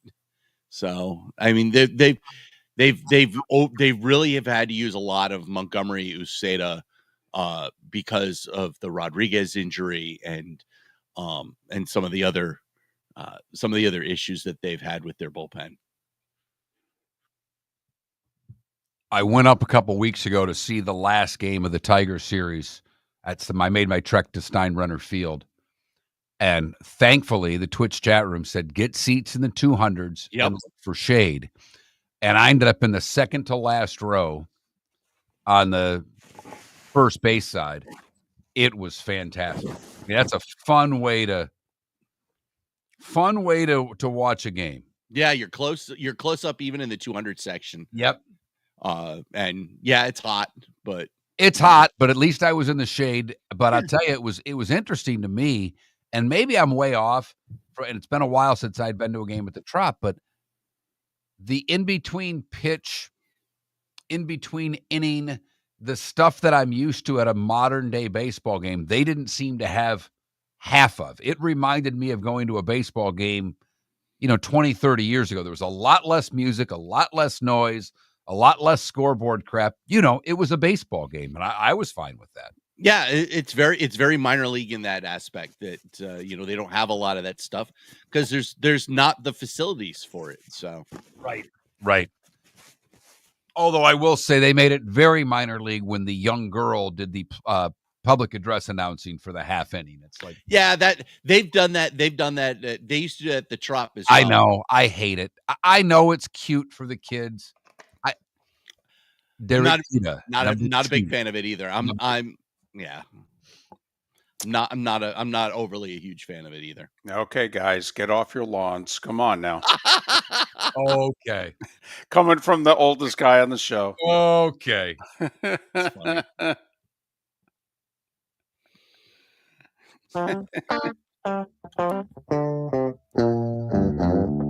You're listening to Miller and Moulton. And now, here's Mark Miller and David Moulton. 22 minutes till the top of the hour. Miller and Moulton, millerandmoulton.com, Miller_Moulton on X. Which in-state college football team of the Big Four? Sorry, South Florida. We just went with the power conference schools for now. It's going to end up with the most wins this year. Miami, Florida, Florida State, UCF. Vote accordingly. Also, today's National Video Game Day. Do you still play video games? Yay or nay? Close vote. Yes, still winning, though, but a close vote. Vote accordingly. Steve Carney, very busy guy, does work for the Rays in MLB, the Lightning in the NHL, the Bucks in the NFL. And besides that, he doesn't have much going on. Steve's kind enough to join us once again. Morning, Steve. Hope you had a good holiday. I know as a proud Navy man, it's probably one that hits home with you. How are you? I'm good, David. Yes, and you can put me in the yes column for the video games, although it is a lot less than I used to. And so I would say that, I still play video games, though I couldn't do it on the 4th of July. I had 3 games on the 4th that I had to work. Follow Steve on X at Steve Carney, Carney. All right. Well, how would you sum up the first half basically for the Rays? I mean, they started out playing not very well at Steinbrenner Field. They figured that out. They've been an excellent road team all year. What grade would you give the Rays as we approach the All-Star break? I probably would give them a B+. I think that getting over, some of the injuries that they have had, not having Ha-Seong Kim, but for 7 innings all season long. They haven't had Shane McClanahan all year. They have had to deal with the running joke of what the bottom 3 in the lineup is going to be, because there hasn't been a whole lot of production from the bottom of the lineup. I would say to be where they are within striking distance of the lead in the American League East and near the top of the wild card race. If things would end today, we'd be in the playoffs. So, I would give the Rays a B+. So the Rays aren't usually buyers. They're usually sellers or strategic sellers, like when they're in contention, but they make a deal and it's kind of for today, but mostly for tomorrow. So I'm listening to Jim Bowden, who likes to wheel and deal. Of course. And he said, if I were the Rays, I would call the Braves about the catcher Murphy, that the Braves have had a problem at catcher for 20 years. And Steve, we all know it can go back to when they passed on Buster Posey in the draft. They've really been looking for an everyday catcher for a generation. Do you think that that's actually a deal the Rays would do? That if there's a catcher that's affordable, that's good, that's got 2.5 years left on a contract, that the Rays would actually give up something, okay, to solve their generational hole at catcher?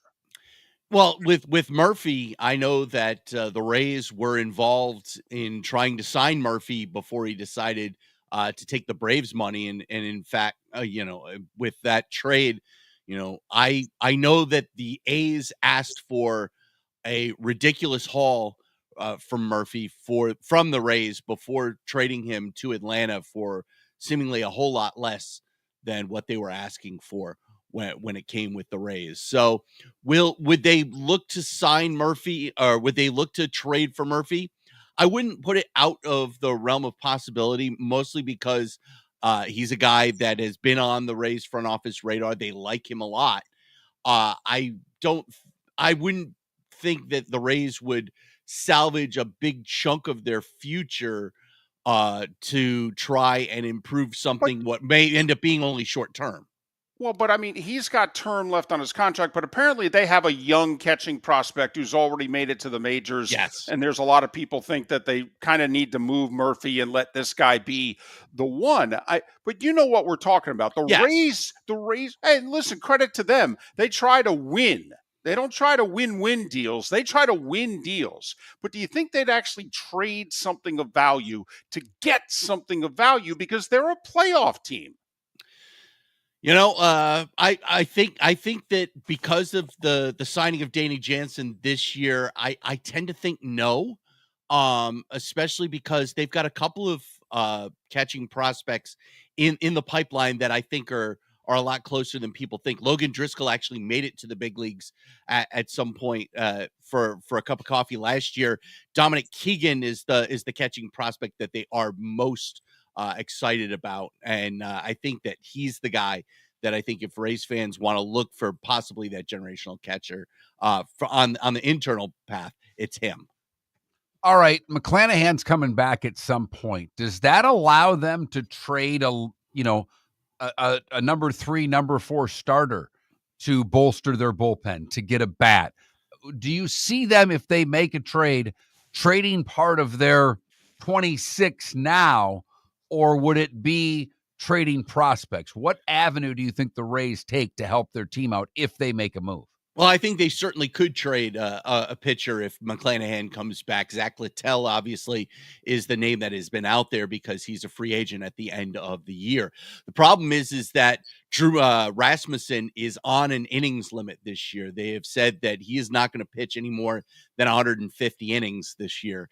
And obviously, the other day against Minnesota, he only went 2 innings. They brought up Joe Boyle to basically be the bulk guy behind him because he was only going to go 2 innings. They're trying to limit the amount of pitches that he throws this year, coming off of a third elbow surgery. So if you are going to trade a pitcher, it probably means that you are going to also have to scrap that idea as well.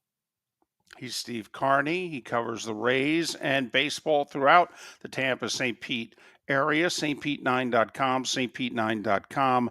Also, you're part of the Lightning Radio Network. We'd be remiss. The NHL offseason is basically done. Okay, maybe there'll be a major trade or two because apparently there's a whole bunch of teams who have a whole bunch of money and nobody to spend it on. So who knows? Maybe there's a second wind to the NHL offseason. But right now, the Lightning, where are they? Okay, I mean, they do enough this offseason. Do they have some younger players finally coming up? They've traded away a lot of picks and a lot of young guys for the last 7-8 years. Are they finally going to get help from the farm? Yeah, I would say they would certainly get more help from the farm if they had Isaac Howard. But obviously that's not in the cards right now. And, you talked about people with all this money and nowhere to spend it. That's a big card that I think Julien Brisebois still holds and could be a part of if the Lightning wanted to add a piece in this trade window that we're talking about here. So I don't think Julien Brisebois is done by any sense of the imagination. I think that he still is going to get very creative when it comes to Isaac Howard. Okay, Howard, and I think it means more in the trade. Like they could use him as a card. Howard was a first-round pick, right? Was it Michigan State? Yes, yeah, he's the Hobie Baker Award winner, so he's basically the Heisman Trophy winner in college hockey. And he didn't sign. Is this personal? Is this a money thing? Does he want no part of Florida? What's going on? I think a lot of it has to do with the fact that last year, because the Lightning were so pressed to the cap, they weren't going to be able to sign him to an NHL style deal. Like they wanted him to go to Syracuse in the American Hockey League. And he didn't want to do that. He wanted to come straight to the NHL. And the Lightning just couldn't do it because they were so close to the cap. They wouldn't be able to sign him to a deal that he wanted. Well, and to your point, they're not there right now. So whether it's a trade now or waiting till the deadline to find their Marchand, I mean, the Lightning are actually, for the first time in several years, Steve, ahead of the cap. They're actually in a position where I think if they don't do something between now and the start of the season, they're going to be a team that can make a move during the season, don't you think? Yeah, I certainly think so. And I think they do have the ability to Julien Brisebois is one of those guys, who does his Jedi mind tricks all the time. So I really do think that, he's the guy that once the deadline comes, I certainly want to see where his mindset is and what he's looking at. Only 7 teams in the American League who have a winning record, but one of them's the streaky Red Sox, 4 in a row, so they're back over 500. So right now the Rays are the 5 seed. They have a 2.5 game lead on the Red Sox to stay in the playoffs. Do you think the Rays, as presently constructed, are a team that can make the playoffs? Yes, I do. I if you had asked me this, and you guys asked me this in early May, and I went, they're not going to make the playoffs. Something's going to, not to worry about it. I think that they would probably fall short. They'd end up, somewhere close to the 85, 86 win mark. But that's probably 3 games out of the playoff race. Now I think they are an 89 or a 90 win team, and I certainly think that they can make the playoffs as currently constructed. I think they get enough hitting, and I think their pitching as constructed is good enough that they can do it. What is it, 16 of 19 on the road for the remainder of July, and then 21 of 24 to start August on the road? I know they've played well on the road. How are the players handling what this schedule is doing to them? Are they looking at it as a crutch, or are they looking at it as a challenge? They look at it as a challenge, definitely.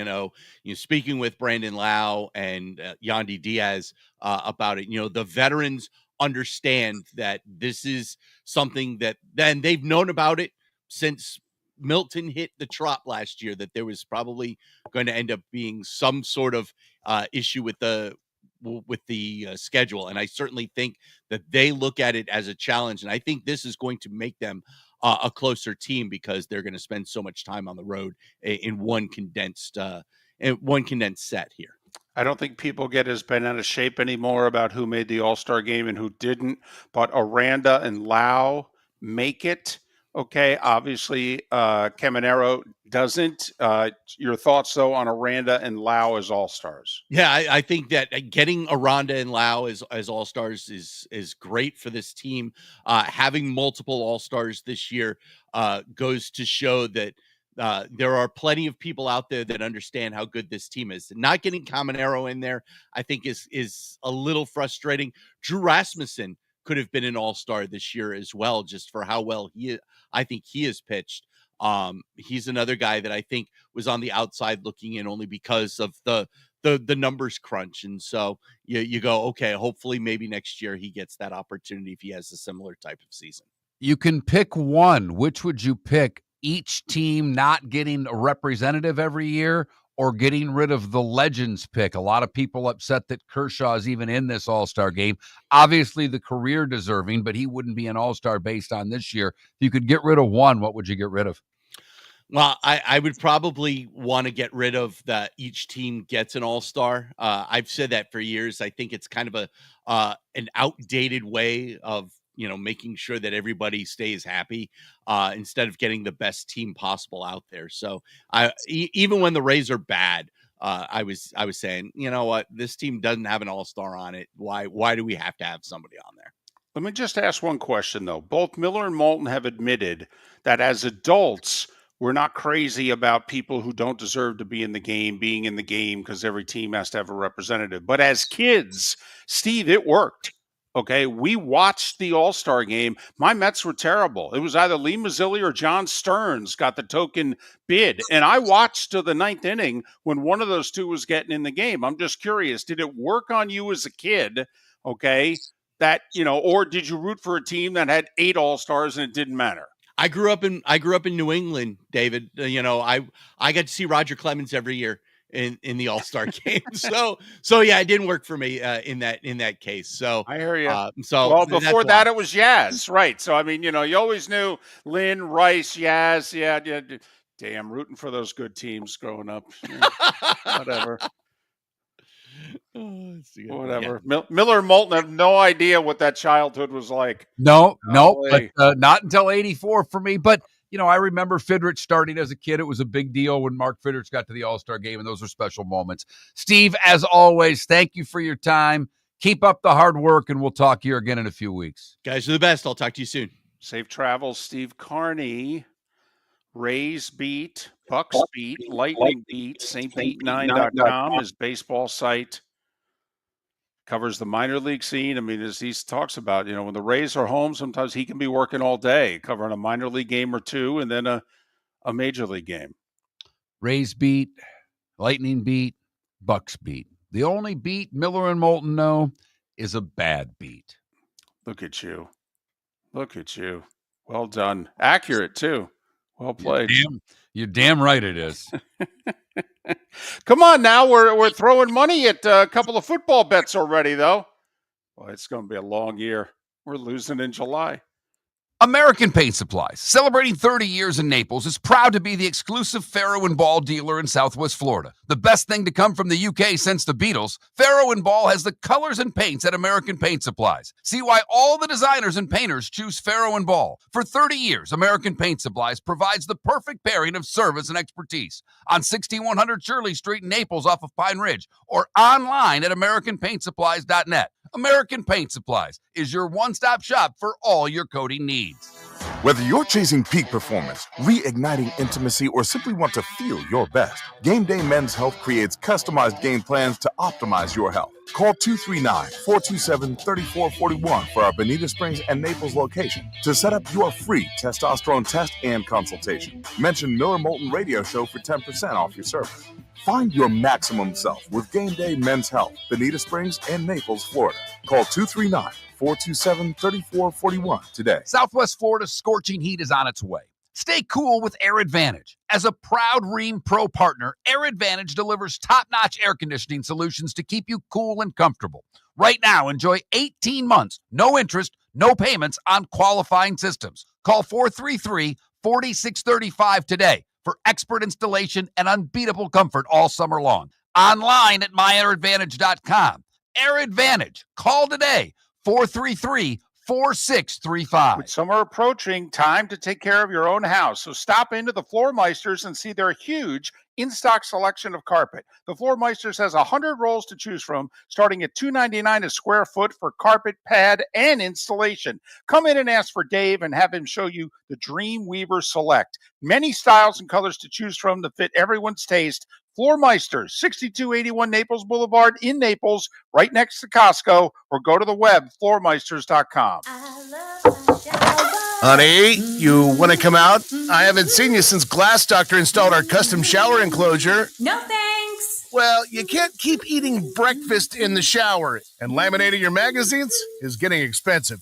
You remember we have guests coming over tonight, right? Oh, I'm sure they'd love to see the shower. It's our neighbors, and I highly doubt they want to be hanging out in our bathroom. The shower's so good, you'll never want to leave. Visit glassdoctor.com today and schedule an appointment online. Mark Miller for Sleep Treatment Direct. They are helping me with sleep apnea. And by helping me, I mean curing me. No more CPAP machine, no more snoring, no more tossing, no more waking up exhausted. Their expert team got me the right treatment, fast and hassle-free. If you want to feel energized and get rid of your snoring, call Sleep Treatment Direct today. 444-1741. That's 239-444-1741. Sleep Treatment Direct. Sleep safe and This sound. is Miller and Moulton.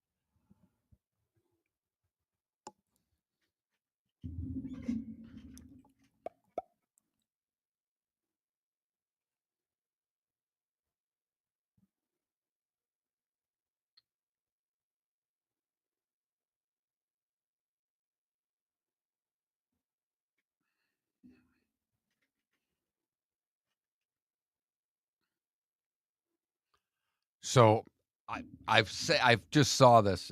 This is a possible good, bad, and ugly story, but the other ones I have are, well, this is still pretty good. But there was a bank robbery in my hometown of Saginaw, in Saginaw Township, not too far from where I lived last week. And you have to be from Michigan to kind of get this, but it's still along the same lines. The bank robber had a hostage. And apparently the bank robber wanted something to drink and specifically asked for a Faygo Red Pop. Faygo is a Michigan soda. They have a zillion flavors. So they had a drone fly to the bank with a 24-ounce Faygo Red Pop. And as they lowered it to the bank robber at the window, he opened the window to grab the red pop. And, well, he's no longer with us. Oh, righty then.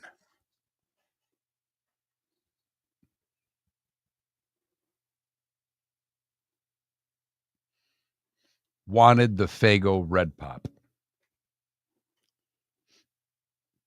A fine soda, by the way.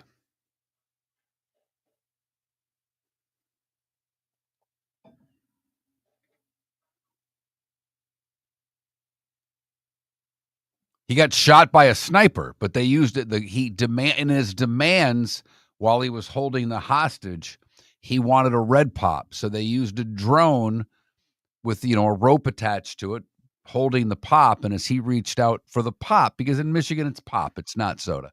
As he reached out for the Faygo red pop, he got sniped. Damn. Right.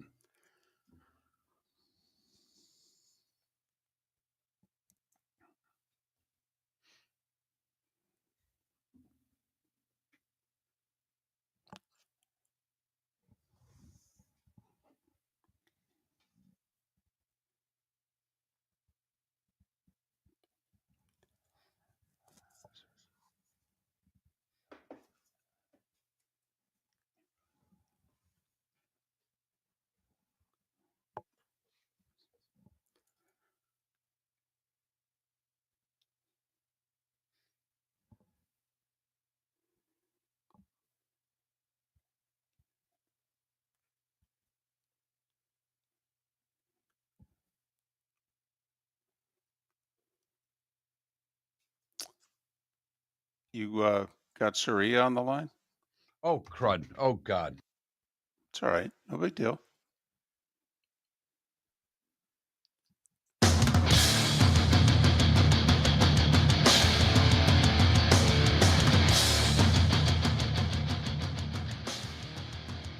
You're listening to Miller and Moulton, coming at you from the Floor Meister Studios. Floor Meisters, keeping it real.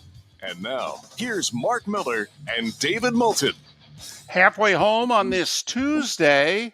Thanks so much for being with us. Hope your week's off to a good start. We're having a lot of fun today. Miller and Moulton, millerandmoulton.com, Miller_Moulton on X. David Sampson, 1 hour from now, not one, but two poll questions. Today's National Video Game Day. You still play video games? Right now, 60-40. You guys say you do. Vote accordingly. That Mark Miller, the David Moulton, Miller_Moulton on X. And then, well, we threw out a football question. We're around 50 days away from football, a little red meat for you. So we just said, hey, the Big Four in state. UCF, part of the Big 12, they qualify. Which one's going to win more games this year? Right now, Miami, the runaway winner. Vote between Miami, Florida, Florida State, and UCF at the same places. A very interesting NBA trade went down yesterday, a 3-team deal. It involved the Heat. Saria Fernandez, who runs HotHotHoops.com and covers the Heat. You can follow Saria on X at Saria Heat NBA. That's SURYA Heat NBA. Saria, it's David and Mark. Thanks for doing this. How are you? Good. Appreciate it. Thanks for having me on board. Okay. Miller and Moulton do virtually no pre-show talking. And we both, in the minute and a half before our show, said, did the Heat steal this trade or are we missing something? They give up 2 spare parts in Kevin Love and Kyle Anderson, and they get Norman Powell, who averaged 22 points a game and only costs $20 million. Are we missing something? It's a great trade for the Heat. It's kind of a no-brainer. It's a 3-team trade, so the best I can assume is that maybe the Jazz, well, we definitely know the Jazz are tanking, so they didn't want maybe someone as good as Norman Powell to return to them in exchange for John Collins. So maybe they were looking for a third team, and the Heat were like, "Yeah, we'll take him, definitely." And all the Clippers just the Clippers get John Collins and the Jazz get what they wanted, which is just, Kevin Love, I guess, to be bought out. And yeah, like you said, it's just a couple of spare parts.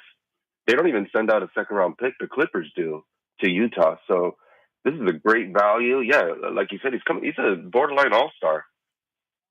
Powell, yeah. All right, even with this trade, however, not to, they won the trade. That's terrific. At this moment in time, are the Heat any better than a play-in team? Yeah, that's a good question. I would say the East it's kind of like the Wild Wild West at this point. I think any team really could emerge. It just depends on health, depends on really those teams that kind of have put together a lot of new players like Atlanta, Milwaukee. It remains to be seen whether those players can gel together so quickly. But there are other dangerous teams like Orlando. So it's going to be really, really tough for them to emerge out of the play-in or even the first round. Yes, this acquisition makes them better. I'm still thinking there's something else down the road. I really don't think that this roster will be the same from opening day to the trade deadline. There's still a lot of unresolved, things like with Terry Rozier and Andrew Wiggins. Are those really players that are going to stick around? Even Norman Powell, he's on an expiring contract, so the Heat will have cap flexibility next summer, depending on whether they want to extend them. They get basically a free look at Norman Powell to see whether he fits into the system or not. Then they kind of know where they want to go with Terry Rozier and Andrew Wiggins. But again, they'll just maybe find a willing trade partner, or maybe they can improve the team a little bit more. Soria Fernandez, hothoops.com, hothoops.com. Follow him on X, Soria Heat NBA, SURYA Heat NBA. What do you think the Heat's plan is? Because you're right, as you laid it out. They're decent right now. Maybe they can avoid the play-in and be somewhere between the 4 and the 6 seed. But they ain't the Cavs, the Knicks, and the Magic. So do you think they just sit tight this year and keep all that financial flexibility for next year when Rozier, when Powell, and others can come off the books? Or do you think that, no, the Heat can't settle for being a 44-win team and they got something big that Pat's going to do here in the next week because he can't sacrifice a year? Right. They cannot do that. I wish they kind of did, because although they don't want to be a 500 team or even a sub 500 team, the reality is that the last few years that's what they've been. Taking away one magical finals run, that team was still a play-in tournament, even with Jimmy Butler playing some of the best basketball in his career. So even that, all that heavy lifting, and still the Heat had to really fight their way through the playoffs that year. So, geez, I don't even know what they're doing basically, because they just have a few players over 30. We just talked about them, that they're kind of expendable. They're kind of, they could be useful as veteran leaders. That's good. You don't want to just have young players. But the Heat, they're kind of stuck in the middle there between a full rebuild. They're never going to tank, like you mentioned. That's not the way they are. I really don't know what direction they're going in, but this is Miami. This is not, a team like Charlotte or a random team. Miami does attract free agents. All-stars are curious about wanting to play there. Maybe they don't end up on the Heat, but Kevin Durant, Damian Lillard, those are players that all of a sudden want to leave their team and are interested in the Miami Heat. So we don't know what players could shake free. The reality is that Miami don't want to be a tanking team because they always feel like they could get that kind of a whale, that kind of a great player. And now they actually do have a few assets. There could be a team that just wants to make a move. They realize they're not going to make the playoffs. Maybe they want to tank, and so they don't want to do that. Maybe they can take advantage and grab another valuable piece or two. Would you sign Lillard if you were the Heat? I mean, I know he probably, if he plays next year, it's going to be late. You're actually looking beyond that. Is that a move you would make? I think it's a move that I would make if like I said, if you can bring in another solid contributor, if you really think that the team needs a player like Lillard. Right now, the team doesn't need Lillard. He can rehab. He's not playing this year anyway. The Heat, before this Powell trade, didn't even have a roster spot open. But because this is a 2-for-1 player swap, they do have one roster spot open. I don't really see the point in getting him now. But again, those are one of those players that he's always been expressed interest in joining Miami. So I'm sure when he is ready to play, Miami will be one of the first teams that he speaks with. Do you think there's anybody young on this roster who just needs to play for a year and will be really good? You know, they've had guys show flashes, but if Yeah. I'm the Heat, I need one of my young guys to emerge. Bam is not good enough. Okay, the other shooter there, he's not good enough. They're not ones, and I don't even know if they're twos on really good teams. They need a young guy to emerge. Do they have one? I wouldn't anticipate that quick of a growth from one year to the next, but I am very curious to see how Khalil Ware plays. He's in summer league right now, a full year under his belt. Most likely, he's going to be a full-time starter this year. Last year, he was a rookie, so he was kind of in and out of that starting lineup. But Spoelstra, you could tell he was intrigued by his skill set. So I think he's going to have a great year. And I'm also really looking forward to their new rookie, Kasparis Dragicionis. He could also be special. He's only 19 though. Ware is only 21. It's rare for a player that young to really understand and have the game slowed down, the NBA game slowed down to them, that they can really show off their skills. But they will have plenty of time. They'll have minutes. Again, this is kind of one of those weird years. We don't really know what direction they're going to go to. But, if there's a key injury to maybe a Tyler Hero or even a Bam, maybe they tank. I doubt it, though, but I think that they will try, given the fact that the East is so wide open. They're going to go for the playoffs, and they're going to rely on these young guys. Somebody has to step up, definitely, though, like you said, if they want to do anything in the playoffs. Surya Fernandez, hothoops.com, hothoops.com. He and they cover the Heat. Follow Surya on X at Surya Heat NBA, SURYA Heat NBA. Surya, thanks for doing this. We appreciate it. Have a great summer. Thank you. You too. Hothoops.com. Tyler Hero, Bam Adebayo. If they're the two best players on your team, you're not doing anything. All right. I would beg the Heat to just play your young guys, keep the cap flexibility, let the year play out. With Hero, Powell, who you just acquired, Bam, Spoelstra's coaching, okay, you can win 40-plus games. You'll make the playoffs. Hell, you might even avoid the play-in in the East this year with Indiana, Boston, and Milwaukee's injury situation. Mark, they could have a Pistons type year, if you know what I mean. Win 46, 48 games and actually avoid the play-in. Is that what you want if you're a Heat fan, though? Because is that a little fool's gold if you win 48 games and then you start believing that a Powell Adebayo Hero combination can lead you to greener pastures because of what you just talked about, of how depleted the East is going to be next year?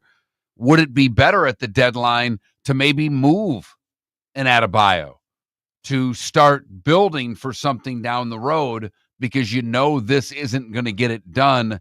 You're not going to get to an Eastern Conference final even with what this roster is. I need a young guy to emerge where between Tyler Hero, Bam, and the young guy, I feel like I got three good players. I use my cap flexibility, Powell, Wiggins, Rozier. I can unload them at the end of this year and free up $50 million. Okay. And then I go buy a guy. I go buy a guy he doesn't. Outside of Wade, they've mostly bought their players. Yes, and that's what I do. I spend 1 year winning between 39 and 45 games, and I create an opportunity where a year from now, I got three good players, and I go out and buy my great player, and we go to work. Miller and Moulton. Couple of poll questions today. Which Florida team will win the most games in college football this year? Right now, you say the Canes. And do you still play video games? Miller_Moulton on X. Southwest Florida's scorching heat is on its way. Stay cool with Air Advantage. As a proud Ream Pro partner, Air Advantage delivers top-notch air conditioning solutions to keep you cool and comfortable. Right now, enjoy 18 months, no interest, no payments on qualifying systems. Call 433-4635 today for expert installation and unbeatable comfort all summer long. Online at myairadvantage.com. Air Advantage. Call today, 433-4635. Defining a new era in men's health.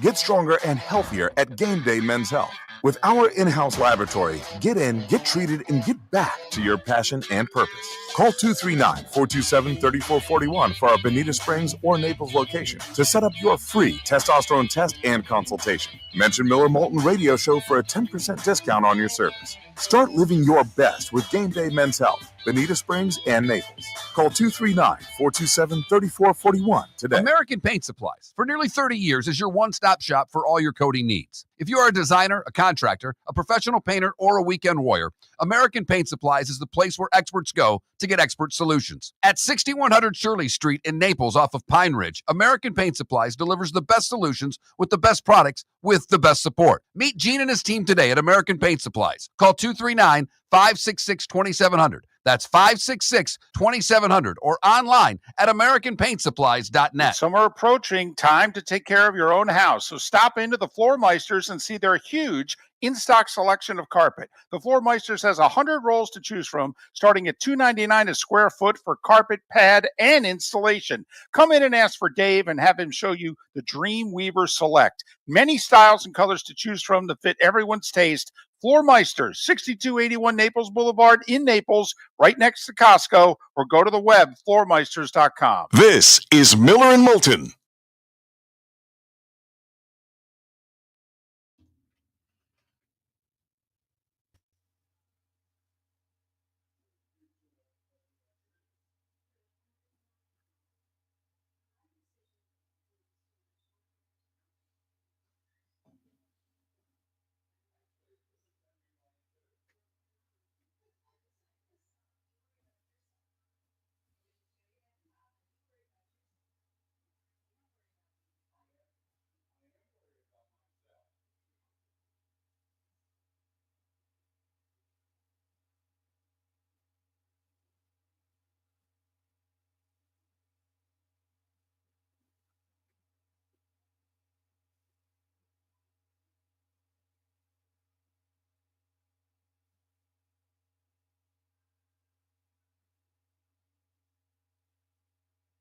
Well, Deadstroke, you've got to at least say this, though. And you're right. I think Ward is better than Beck. However, think about, outside of going from Ewers to Manning, how many teams are going from their quarterback to a better quarterback? I mean, I think at least you're in the ballpark with Beck. It's a good transfer.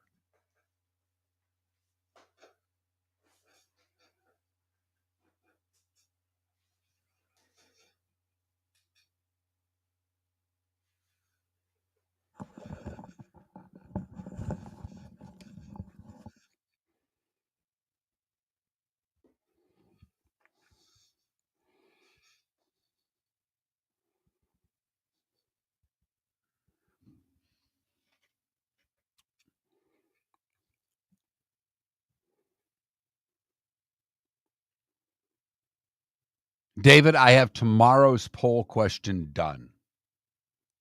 And it's a good one.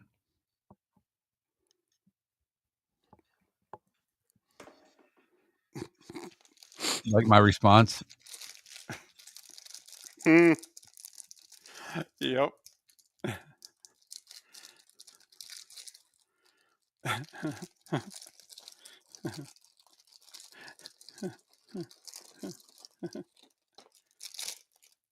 So, I was telling you, I'm listening to the Tigers, and when they were playing the Twins, and I think they were at home. Yeah. the radio broadcast, David, had no nat sound. Like I couldn't hear the ball coming off the bat. That's part of the beauty of listening to a baseball game on the radio is you hear the crack of the bat. And I was beside myself in the car going, who did this? Because I've listened to the other broadcast and then I listened to that Cleveland game and the Cleveland broadcasters because unless you go deep into the MLB stuff, the early MLB play-by-play, it's always the home team now. Mm-hmm. So when I'm listening to the Cleveland game, I got nat sound, and I'm like, that's what a baseball game's supposed to sound like. I mean, I was able to get Brush to put mics all over the ice, so I had nat sound for the hockey broadcast and the world of difference that makes. And you know how excited I'd get when they'd give us the net, when ESPN was there, and they'd give us the nat sound so you could hear it going through the net.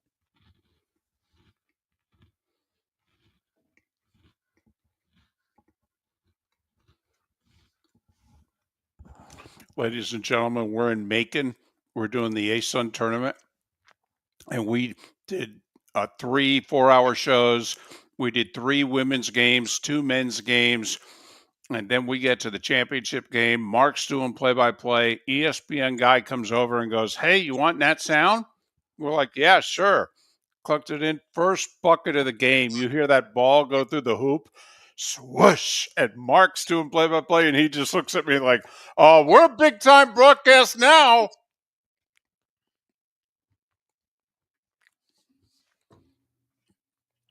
Yeah, I was pumped there for a minute. I thought I was going to make the ESPN because ESPN Totally. and Yahoo was a radio business then. They had all basically asked for the satellite so they could get our feed in case FGCU won, and they put that, the local guy on. Late first half, FGCU up 12 in the final.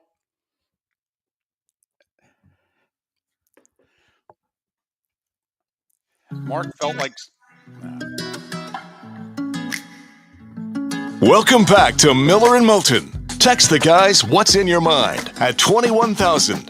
That's 21000. And now, here's David Moulton. 21 minutes past the hour.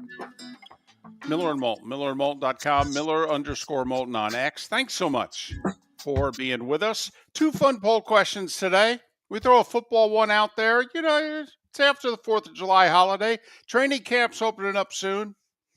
Magic numbers around 50, 51 for college, 58 for the NFL.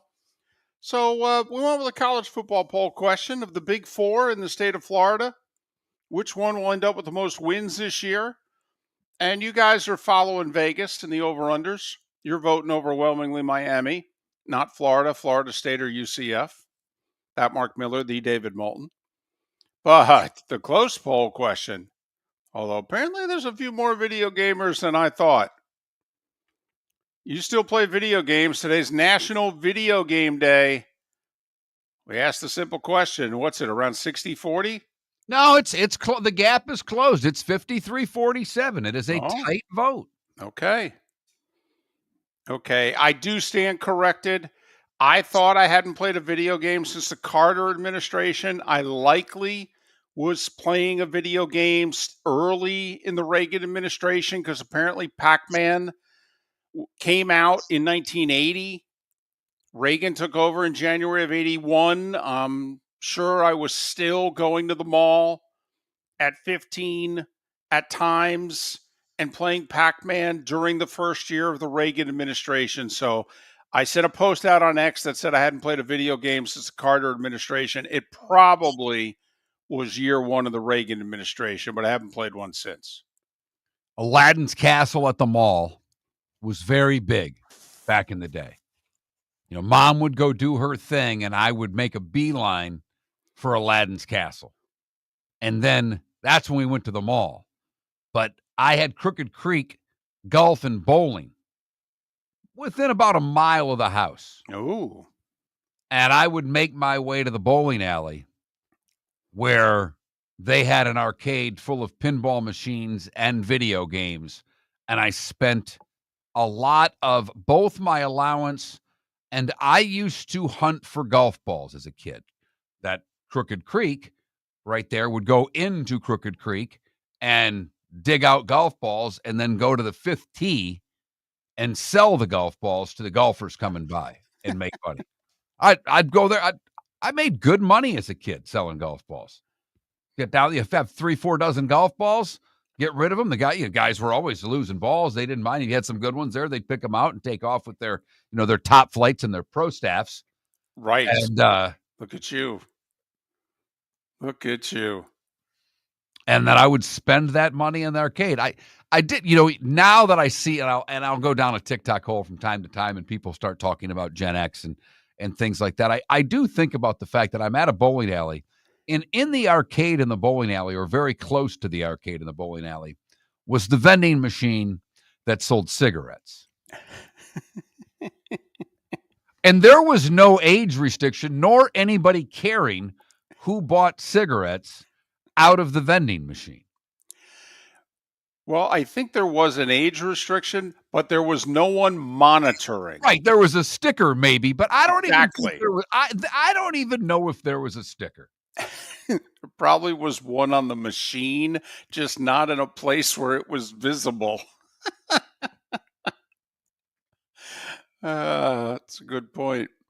Miller and Moulton, millerandmoulton.com, Miller_Moulton on X. So everybody, I'm getting depressed. Sorry to just say that out loud, but I'm getting depressed because Would Mark. you like to talk about it, David? Well, that's why we have this show. You know what the next big thing in my life is, and I am very much looking forward to it. We're 3 weeks away from a trade deadline. Mark, my life goes trade deadline to trade deadline. And Hall of Fame elections. Yes, Right. David, we know. And so and this is the last one I've got for a while. That's why, the whole start of the football season's got to get me through. I've done all my Hall of Fames. I've done all my trade deadlines for a while. And the people in baseball are saying that it's going to be a really boring trade deadline because too many teams think they're in it. We talked about Really? that. We talked about that a bit yesterday. If you're in the American League, who's out right now? I'm not saying who you think's out, but how many teams consider themselves out in the American League right now? Okay, well, consider themselves out on July 8th is one thing. But do you know how many teams are going to be out of it by July 28th? I mean, unless the Royals, Twins, I'll tell you right now, the Guardians are out. They're done. I'm with you there. They're 7 games below 500. They just got done breaking a 10-game losing streak. Unless they go win 12 in a row after losing 10 in a row, they're done. The Orioles are out. The Guardians are out. The White Sox are out. The A's are out. Right. But the Okay. Rangers, they're 3 games below 500. The Angels, that's the one that kind of bugs me. I know he probably wouldn't have got rid of Trout, but I wanted the Angels to be sitting there 11, 12 games below 500. So the possibility of Mike Trout getting dealt to a contender was there. That would have been fun. But the Angels and Rangers both think that they're in it. They're 4 and 4.5 games out of the final playoff spot. That's a week in the American League, the way this season's gone. Don't you have to be above 500 to consider yourself a playoff team? And I get it. It's July 8th. All right. You've got 3 more weeks. And Braves fans going to tell me about, 2021, where at the All-Star break, you guys were a game below 500. I get it. Hell, I'm a Mets fan. We were right around 500 in late July. I know what happened. But I mean, last year, the Twins are out, by the way. I'm done with the Twins. Where were the Tigers at July 31st last year? They weren't anywhere near I a know. wild card spot. I know. And recency bias has these teams going, look what Detroit did last year. Why can't we be what the Tigers are? And I mean, I'm And I'll tell you why. Because the Tigers had like 12 good young prospects that were all learning how to play the game in the first 100 games of last year. Okay, no offense, you guys don't. All these teams we're talking about, you guys don't. You're not what the Tigers were last year. The Tigers were just playing the year with the young guys and seeing what happened. And what happened was, come late August, they figured out how to play baseball at the major league level. And their pitching was great. And their pitching remains great. And now the young players have only gotten better. By the way, that's worth figuring out. What the Tigers are now and how they finished last year, and let's add up their wins and losses. Since July 31st of last year, they're 89-53. That's 36 games above 500. That's a 99-win season if they play 500 ball over the next 3 weeks. The Tigers are likely going to put a 100-plus win, 162-game stretch together here. And they haven't spent any money either. Any money. But I think Detroit is the reason why these GMs, who all think more highly of their teams than the rest of us do for the most part. And I think Detroit's a big reason why this trade deadline could be a little boring. Ugh. Well, then I'm hoping that all these teams in the middle for the next 3 weeks, Texas, the Angels, Minnesota, Kansas City, no offense, I got to root against all of you. And then in the National League, David, you've got obviously the Rockies, who nobody wants any of their players. The Pirates, the Nats, the Braves, and the Marlins are out of it. Everybody else is still in it. Even the Diamondbacks are a game below 500 right now. I got to root against them too. The negativity coming out of David Moulton this morning. I need a trade deadline, okay? A good one. Like NBA and NHL free agency. That's what I need. I'm getting selfish. It's all about me. For over 50 years, the Nolan family has been dedicated to protecting local families. Nolan Family Insurance is a second-generation independent agency that specializes in home, flood, auto, and boat insurance. They take the time needed to explain your coverage options and answer your questions so you can make an informed decision that's right for you. If you're looking for an agency that treats you like family, call 941-639-1122 or go to nolanagency.com. That's 941-639-1122. or nolanagency.com. Mark Miller for Sleep Treatment Direct. They are helping me with sleep apnea. And by helping me, I mean curing me. No more CPAP machine. No more snoring. No more tossing. No more waking up exhausted. Their expert team got me the right treatment fast and hassle-free. If you want to feel energized and get rid of your snoring, call Sleep Treatment Direct today. 444-1741. That's 239-444-1741. Sleep Treatment Direct. Sleep safe and sound. American Paint Supplies, for nearly 30 years, is your one-stop shop for all your coating needs. If you are a designer, a contractor, a professional painter, or a weekend warrior, American Paint Supplies is the place where experts go to get expert solutions. At 6100 Shirley Street in Naples off of Pine Ridge, American Paint Supplies delivers the best solutions with the best products with the best support. Meet Gene and his team today at American Paint Supplies. Call 239-566-2700. That's 566-2700 or online at AmericanPaintSupplies.net. Miller and Moulton would like to thank the sponsors that, quite frankly, saved the show in 2024. Whether it was Floor Meisters, American Paint Supplies, Glass Doctor, Molly Maid, Cigar Bar, Sleep Treatment Direct, the Diamond District, and even the Cape Coral Police Department, thank you. We're hopeful of a great 2025, still needing sponsors, so reach out to Miller and Moulton via X at that Mark Miller or the David Moulton, or text us at 21,000.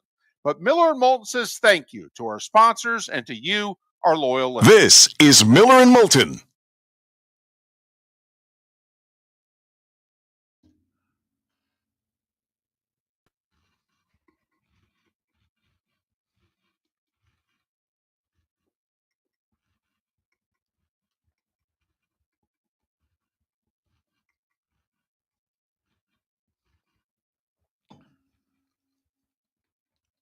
The Tigers could use one more starter just because the two they've lost to injury. But I think I don't know if they need to get another starter as much as they may need just to get some bullpen help. The closer, that Vest, has done a hell of a job this year. Hell of a job. I was listening to the numbers last night. They were unbelievable because I happened to have the radio on at the end. He's like 37 appearances, 31 have been scoreless, 3 have been 1 runs. He's had like two bad outings all year, of which he's given up 3 or more runs.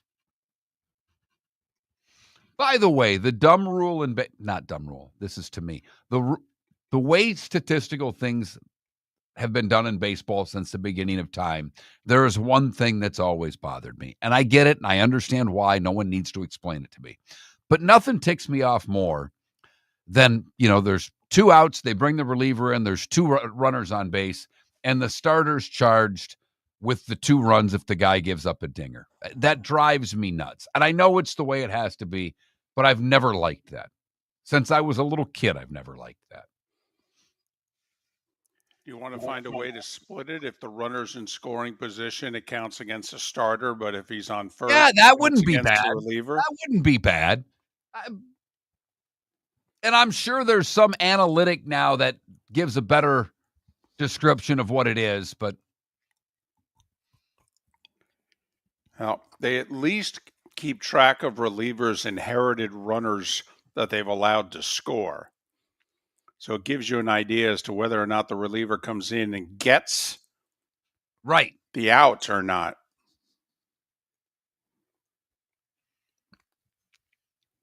Hey, I know you talked about it last week. Can we do a little Dolphins here and go back? Because a lot of words come out that, Ramsey was the word. They are really leaking to the media everything they can about what a bad person Jalen Ramsey was. Okay.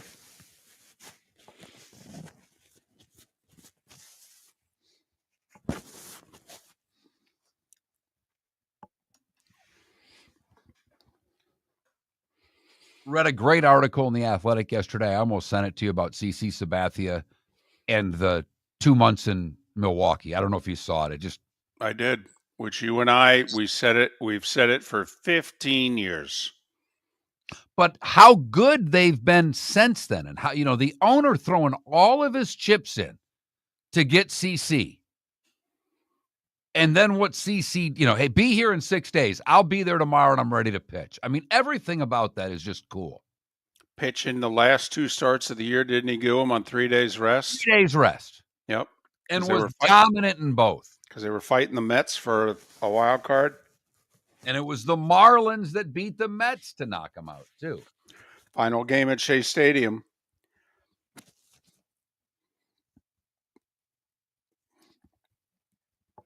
They pounded Tom Glavine in the first inning.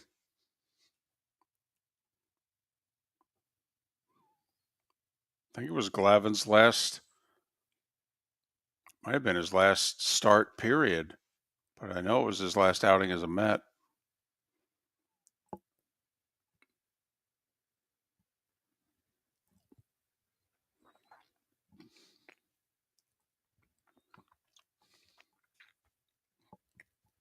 Bad golfer. I don't know how the Red Sox can afford to give up anybody.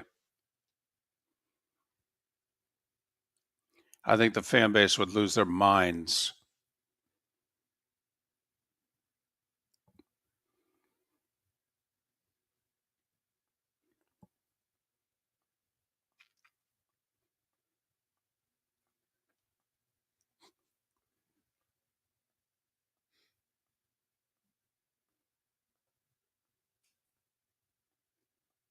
Clark, I'll try that and I'll let you know how it turns out.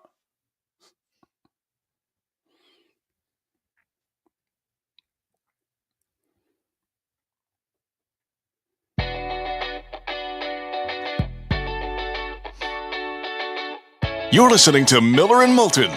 And now, here's Mark Miller and David Moulton. 22 minutes till the top of the hour. David Sampson joins us at that time here on Miller and Moulton, millerandmoulton.com, Miller_Moulton on X. If you're in Lake City, Live Oak and surrounding areas, Port Charlotte, Venice and surrounding areas, you won't hear David Sampson's interview live unless you, download us on an app. and we're available on a few, but you can always download it after the show at millerandmoulton.com and download what you missed. Text line is 21,000. The keyword is Miller if you've never texted before. So text Miller to 21,000. Then you can text whatever you'd like. Like this gentleman says, I still play on my old PlayStation 4. Still works fine. Waiting for the PlayStation price, the 5 to price to go down before I buy a new one. Another fan of me selling golf balls said I did the same thing. Used to scout for the balls in the creeks and the woods, then sell them on the third tee where I also sold iced tea. And then about the trade deadline, another texter says it'll all change next year when GMs are held to the fire for holding out hope at the trade deadline this year. But something happened during the last commercial break that may not have happened on this show in the last decade. We actually discussed what we're going to talk about next on the show. And I simply asked David, can we revisit what happened while I was gone? Because the Dolphins made a pretty big trade last week. Jalen Ramsey going to the Steelers, along with Jonnu Smith, and they get back Fitzpatrick. And in the last 24, 48 hours, maybe a little longer than that, I've noticed more of it in the last couple of days, is that Miami's gone to great lengths to leak out to certain media members how bad Jalen Ramsey was in the locker room, how disruptive he was, how he hurt their culture. Was it Jalen Ramsey that hurt the culture, or was the culture already bad? We talked about it during a commercial break yesterday because I happened to see a meme that pointed out all of the teams that have won playoff games this century. And there's only one that hasn't. It's the Miami Dolphins. So how good can the culture be in Miami if a team hasn't won a playoff game this century? And we're all going to put it on Jalen Ramsey that the culture was bad? Now, with Fangio, it was obvious. He did not like playing the type of defense that Vic Fangio wanted. He likes to play man. Fangio liked to play zone. We knew that the whole year. Yep. And it was not just Ramsey. There were others on defense. And it was part of the reason why the Dolphins let Vic, even though he was contractually obligated to Miami, they let him go to Philadelphia, and they replaced him with the current defensive coordinator. And, while the Dolphins' defense last year was fine, the Eagles' defense improved dramatically, and, the Dolphins got downgraded for that move, and deservedly so. But there was a problem between Vic's no-nonsense, my way or the highway system and some of the Dolphins' key players on defense. There was. There's no doubt. But to put that to me on the players is missing the problem. It's the head coach of where the problem was. If you bring in a defensive coordinator and his style is the polar opposite of yours, and then you don't allow that coach to be able to implement his style and how he wants at least his defensive culture to be, and they throw him to the curb because the players complained. Well, at that point, you've lost the locker room to me, David. You really have. And I don't know how McDaniel ever gets. He's trying like hell right now to say all the right things and do all the right things. But I don't know how, when you make a move like that, you get the culture back. Mark, I would have a simple question. And I think there's an article that you read that I haven't. So, how many players have dissed Ramsey? That's what I would want to know.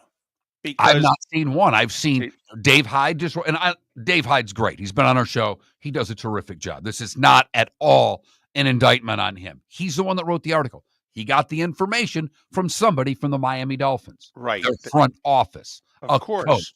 It wasn't a player. Right. And that's, and there's no doubt. I mean, the Dolphins, they were dogging Ramsey while trying to trade him, which I don't see how that helped his trade value. But they made no bones about it. We're done with this guy. He doesn't like us. We don't like him. And we're trading his butt. But how many of the players, how many of the former players, there's 6 key veterans who have left the Dolphins for one reason or another, retirement or get me the hell out of here. And I got options and I ain't staying. Which is funny because there's this other sport in Miami in which everybody apparently wants to go to South Florida. We just got done talking Heat 2 segments ago.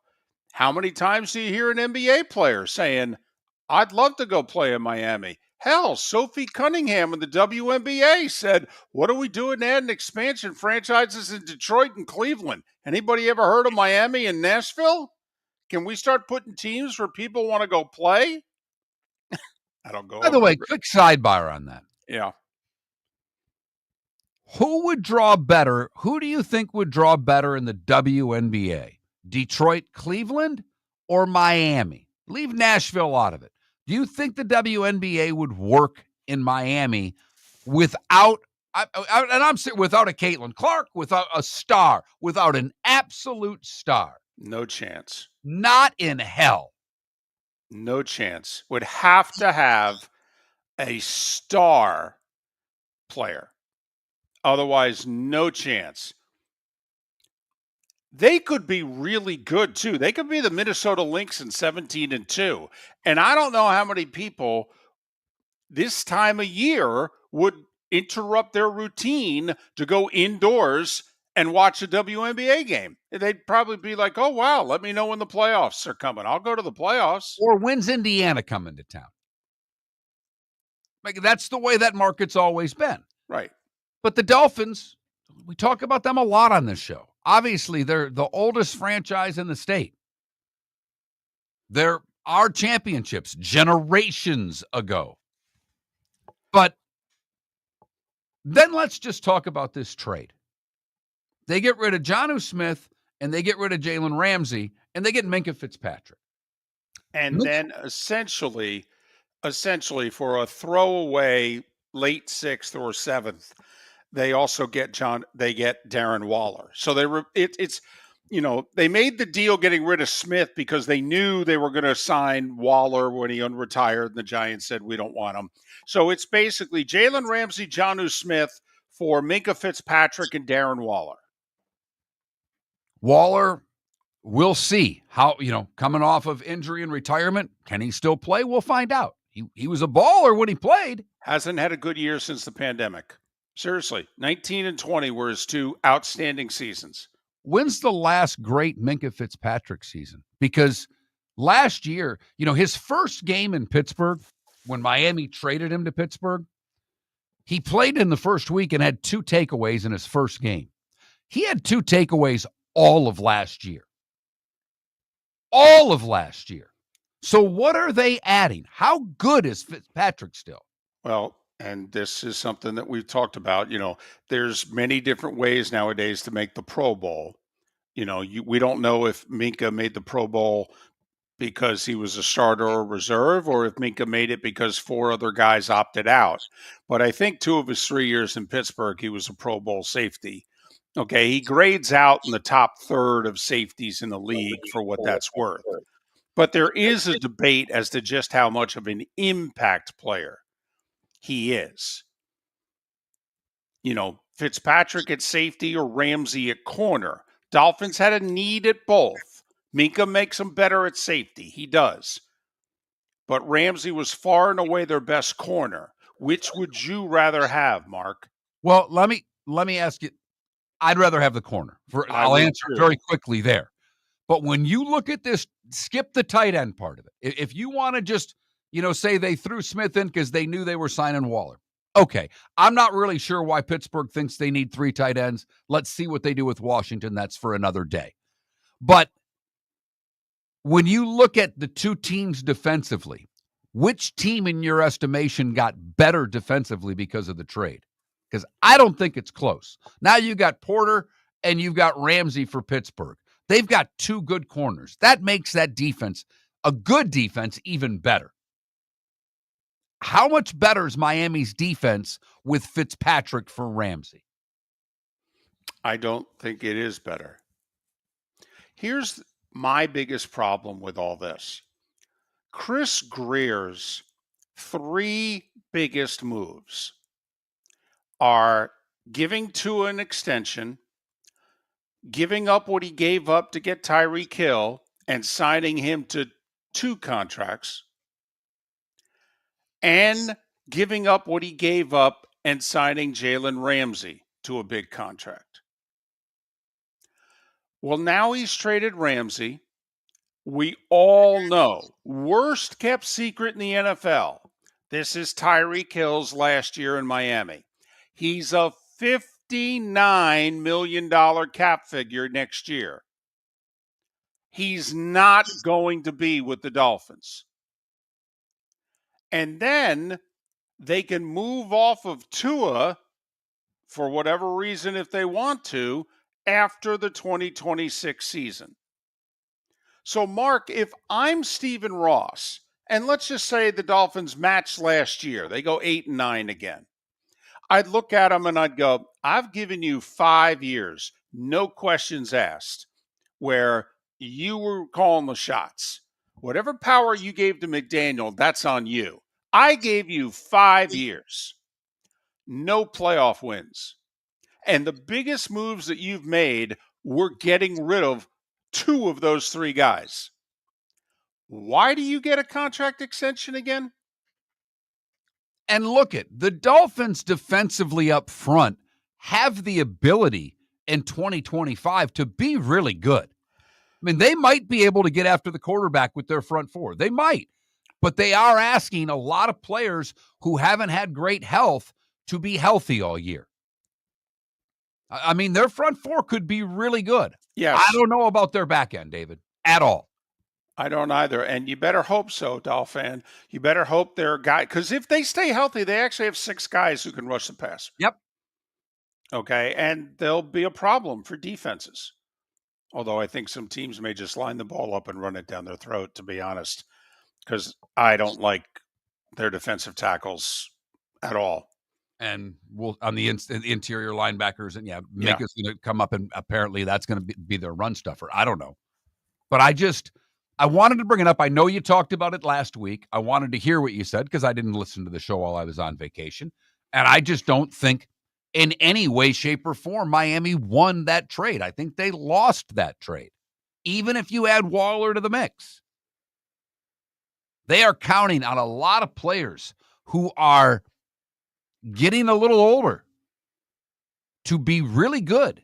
And that is a tough ask to say, hey, come off of injury and be as good, if not better than you were before. Come out of retirement, be as good as you were 3 years ago. And Minkah, can you get back to where you were 3 years ago? That's a tough ask.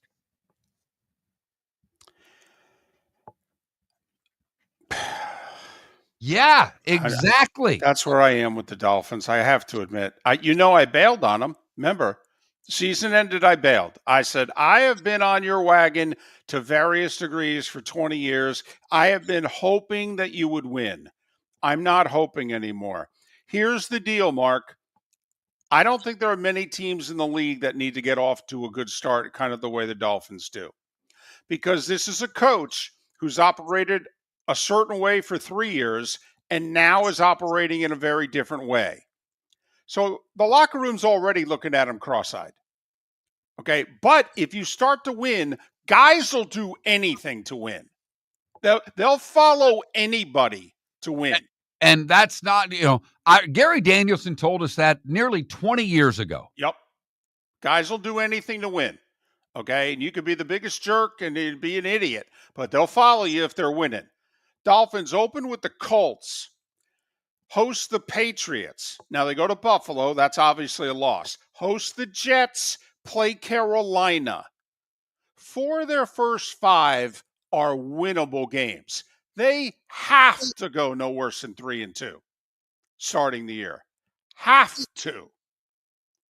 And they play 3 division games, by the way, in their first 4. They play the Colts, and then they go Patriots, Bills, Jets. Patriots and Jets at home. And that's getting New England early in the year at home when it's going to be hot. You're going to have a huge advantage. But how much better right now is the Dolphins roster than the Patriots roster?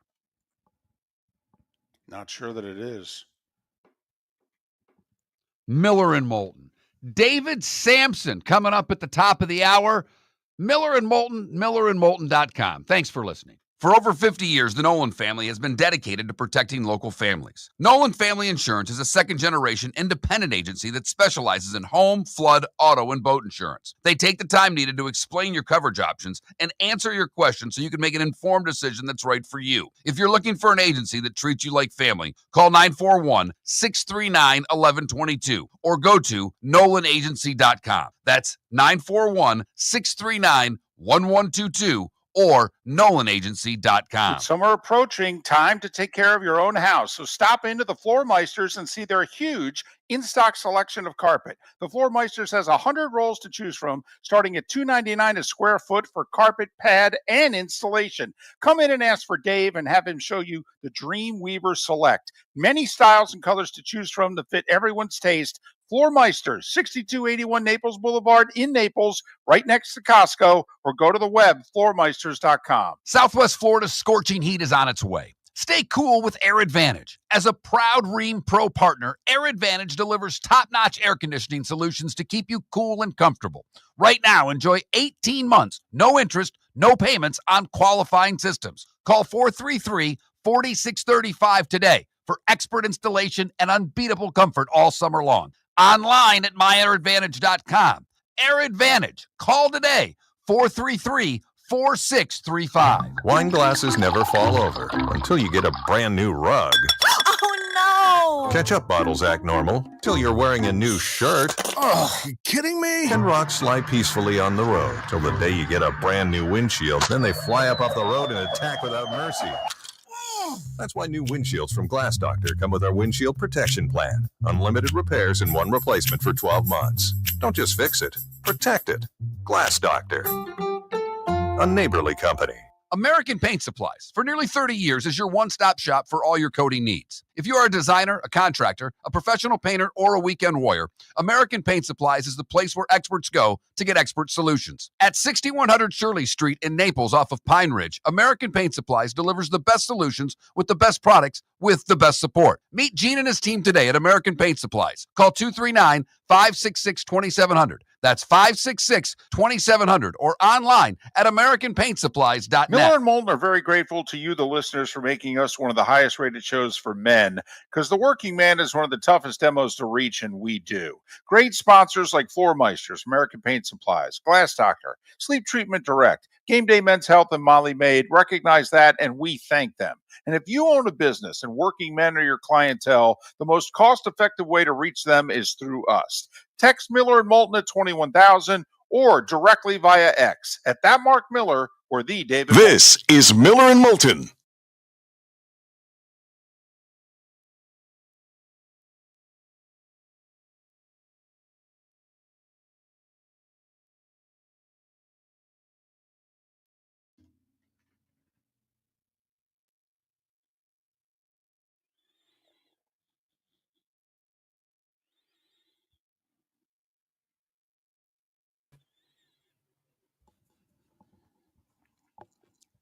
Good morning, David.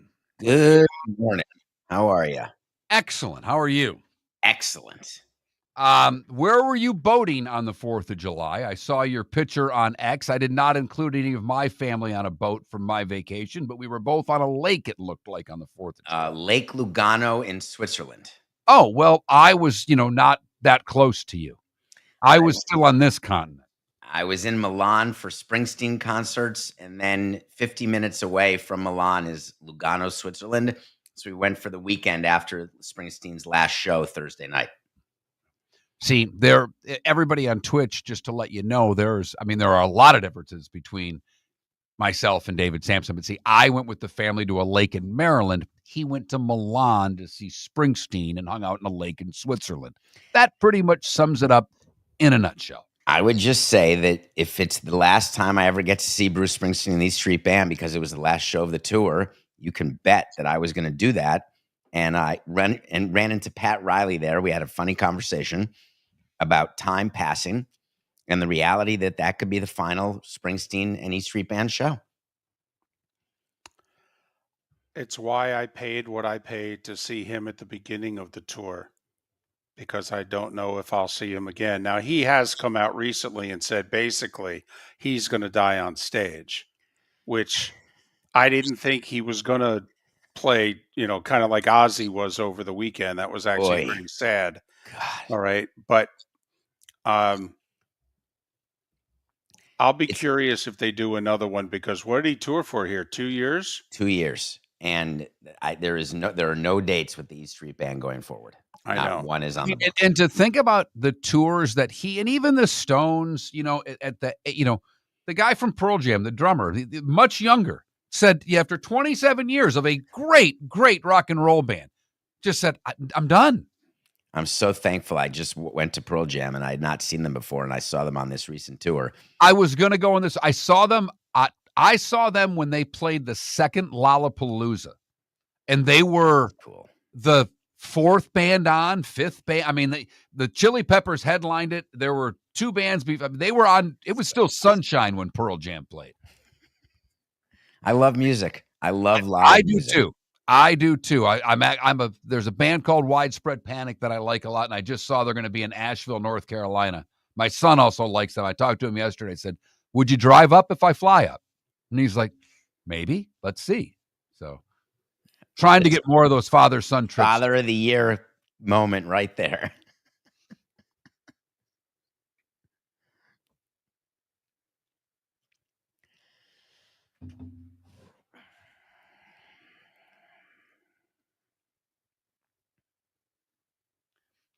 Yeah, someone mentioning the Springsteen movie coming out. I saw one clip and went, "Oh no." It's not a biopic. It's about his time making Nebraska, and the bear stars in it is Bruce Springsteen. I know, but he's lip syncing. And No, he's not. The clip I saw sure hell looked like it. I'm trailer almost positive he does his own singing, Okay, all right. Now I got a fact check. much like Timothy Chalamet in A who Complete did a great Unknown. job, right? I believe he did his own singing. You just sullied Jeremy Allen White, and I'm not here for it.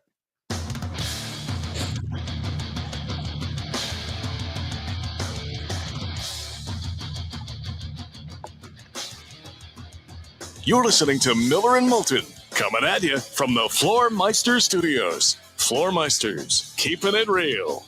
And now, here's Mark Miller and David Moulton. We don't mess around on Tuesdays in the bonus hour. We start with David Sampson. He doesn't even know what show he's on because he just got done doing 2 hours of his own show. Nothing personal with David Sampson. We grab him anyway. Follow David on X at David the letter P Sampson, David P Sampson. Hell, he's on the Levitard show regularly. His show airs on the DraftKings network live. Hell, it's right now. It's on tape delay even. I mean, just enough of this guy. How was your vacation? It was good. I had an opportunity, and though I did shows, I was away in Milan to see Springsteen. I know that's a ridiculous. Look at me, Louis Flex, but I did it because life is short, and I did record shows from Milan, and it was interesting because they were at 1 p.m., which is the time difference. That's 7 a.m. live on the East Coast is 1 p.m., and it was sort of nice. I don't know if you guys feel this because you do morning shows every day. Can you imagine if you traveled east and did your show and got to do it like at 1 p.m.? So let me guess. Now you're figuring out, am I going to move to Europe? Okay, because this 7 to 9 thing's 1 to 3 in the afternoon. And then hell, I'll go eat and hang out, wine, party. Let's go. I planned it pretty much that I was recording shows during siesta time so I could enjoy every bit of my day, do the show, and then after the show, go right into pre-gaming for dinner for a concert. It was a fun week celebrating July 4th. And it was funny because in Springsteen in Europe, they love the song Born in the USA. And he leads the encore with it every show. And everybody who speaks Italian is singing the lyrics to every song because they know every song. But they really don't know what Born in the USA actually means. They're just singing songs. And I give them credit because when I go to an Italian opera, I can't sing it in Italian. I don't know what the hell I'm saying. I don't know the words. Not that I go to Italian opera, but if I did. But Born in the USA is not exactly the anthem of July 4th, but it's become that. All right. I do have to ask you a question. You mentioned siesta time. I was lucky enough many moons ago to spend a summer in Europe, and you're right. They shut it down in the afternoon. For a guy who sleeps on average 3 hours a day, did you embrace siesta time, or did you feel like, why in the hell is this restaurant not open? I need a coffee. I cannot tell you how annoyed I am when stores were closed, when restaurants were closed. Now, some of them stay open, so you can get yourself a pizza, you can get yourself a vodka, you can get a glass of wine. I don't get the whole thing when I want to buy something at a store and it looks that it's open from 9 to 12:30 and then 2 to 6 o'clock. What are you doing from 12:30 to 2? You want to take a break? I'm in. Great. Get a second employee. You're missing business. I'm not going to sit around there and make my impulse buy an hour and a half later. I want it what I want, and I want it right now. Siesta. David, Give you me a just need break. to embrace the nap. You just need to embrace the nap. Hey, do you think that the owner of the Nats woke up from his siesta and said, you know what? Fire everybody.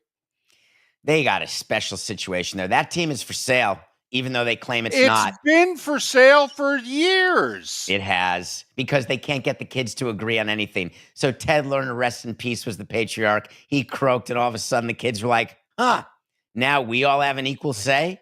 We're not the Ursays. We're not the buses. Well, we are the buses, actually, because we don't agree on anything. But if someone comes and offers us $10 billion, we'll agree to sell immediately. No one's offering $10 billion for the Nationals. They are for sale. And the reason why they fired Rizzo and Martinez, the GM and the manager, is they both had options that needed to be picked up for next season this month.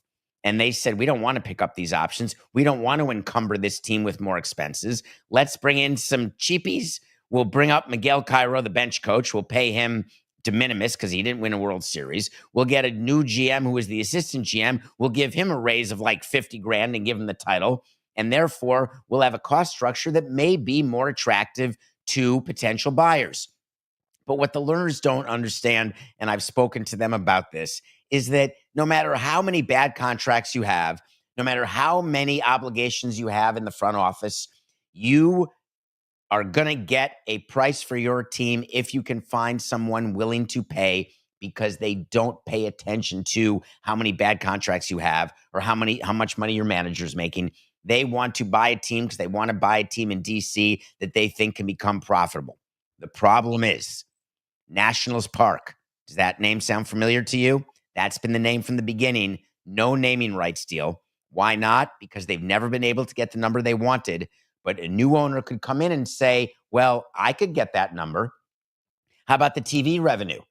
They got a lot of money from the Orioles and Masson, but Masson is now in the toilet. They have no local TV deal going forward at all. There is no confidence that a new owner will come in and pretend that he's Derek Jeter and do a worse deal than what was handed to him by the erstwhile president. And so you're not willing to guess what that revenue could be. Therefore, it has a quashing impact on the sales price. And that's why you've seen a bunch of baseball teams, including the Angels, the White Sox, although they just got a deal done, but it's taken a long time because there's so much uncertainty in the TV market. All right, I get that the GM and the manager had to be extended by the end of the month, but the draft is coming up. It's kind of a big deal when you have the first overall pick to blow up your front office. Why not wait until the draft was done, David? Well, the draft board is done for them. When you've got the number one pick, Mark, you're locked in. It's not like they have the number 4 pick and they're like, okay, is there a consensus number 1? Because from everything I've read, there's not. But you're reading that from all of the pundits. Right. No, I know. Inside the draft room of the Nationals, their pick is already made. They've been on the clock since they got the number 1 pick. They've identified the player. They've done a pre-draft deal with that player, whether they're paying him slot money, over slot, below slot, whether they're using a lot of their allocation or a little of their allocation to spread it out over other players throughout the draft.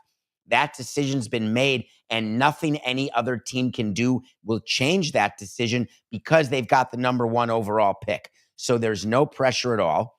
That's number 1. Number 2, secret, the GMs don't run the draft. Neither do the presidents. It's the VP of scouting. They're in charge of the draft room. They're in charge of the draft. That's the position you do not fire a week before the draft. Okay. The GM, if you have to, do it. No big deal. But it is the scouting director who's in charge. David Sampson, nothing personal with David Sampson. It airs live 7 to 9 a.m. It is broadcast on the DraftKings network from 8 until 10 a.m. He joins us obviously Tuesdays at this time. Follow him on X at David, the letter P Sampson, David P Sampson. All right. I had a therapy session on air about 45 minutes ago in which I said I was depressed. And I'm depressed because there are too many major league teams that feel that they're in it and therefore they're not going to be sellers. And I need a good trade deadline. I live from Hall of Fame committee to Hall of Fame committee and trade deadline to trade deadline. Okay. And Mark then threw in my face the Tigers and Mets from last year. And I, of course, don't have any evidence to refute it. When did you decide whether or not you were in or out? How late would you go? We tried to do it early, actually. I was a big fan of doing the May move, the June move, in order to see if we can get going by July 31. And if not, we can then go from buyers to sellers. Or if I knew we were going to be sellers, I was in the mood to sell early to save the extra money so you don't have to pay the extra month of the player who you're trading. Because if you trade a player July 31, you're 4/6 or 2/3 done with the season, only 1/3 left. So if there's a $10 million player, you're only saving, let's say, $3.3 million if you trade him in July. But if you trade him in May, all of a sudden you're saving $5 million, $6 million, $7 million. So there's the money aspect to it. There's also hey, let's pray. Let's get help to this team and see if they can get HOTT like the Toronto Blue Jays, and then we can ride it out. Or you can do what the Angels did last year, you may remember. Do you remember the Angels, Ohtani's last year? So I guess that's 2 years ago now. They bought heavily way before the deadline to try to stick with Ohtani. They stunk, and then they traded and released everybody to lower the payroll around the deadline. And that is called the buy-sell strategy. And that is, shockingly for Artie Moreno, not a terrible strategy. So what I was most surprised about, though I would never allow it to rise to the level of depression, David, I think you need to get help, and you need to get help now. And admitting your problems is the first step to salvation. Thank you. Is that you have the opportunity when you are running a team to get ahead of the curve and to do things that other teams aren't doing. And when no one was making trades, nothing happened in June.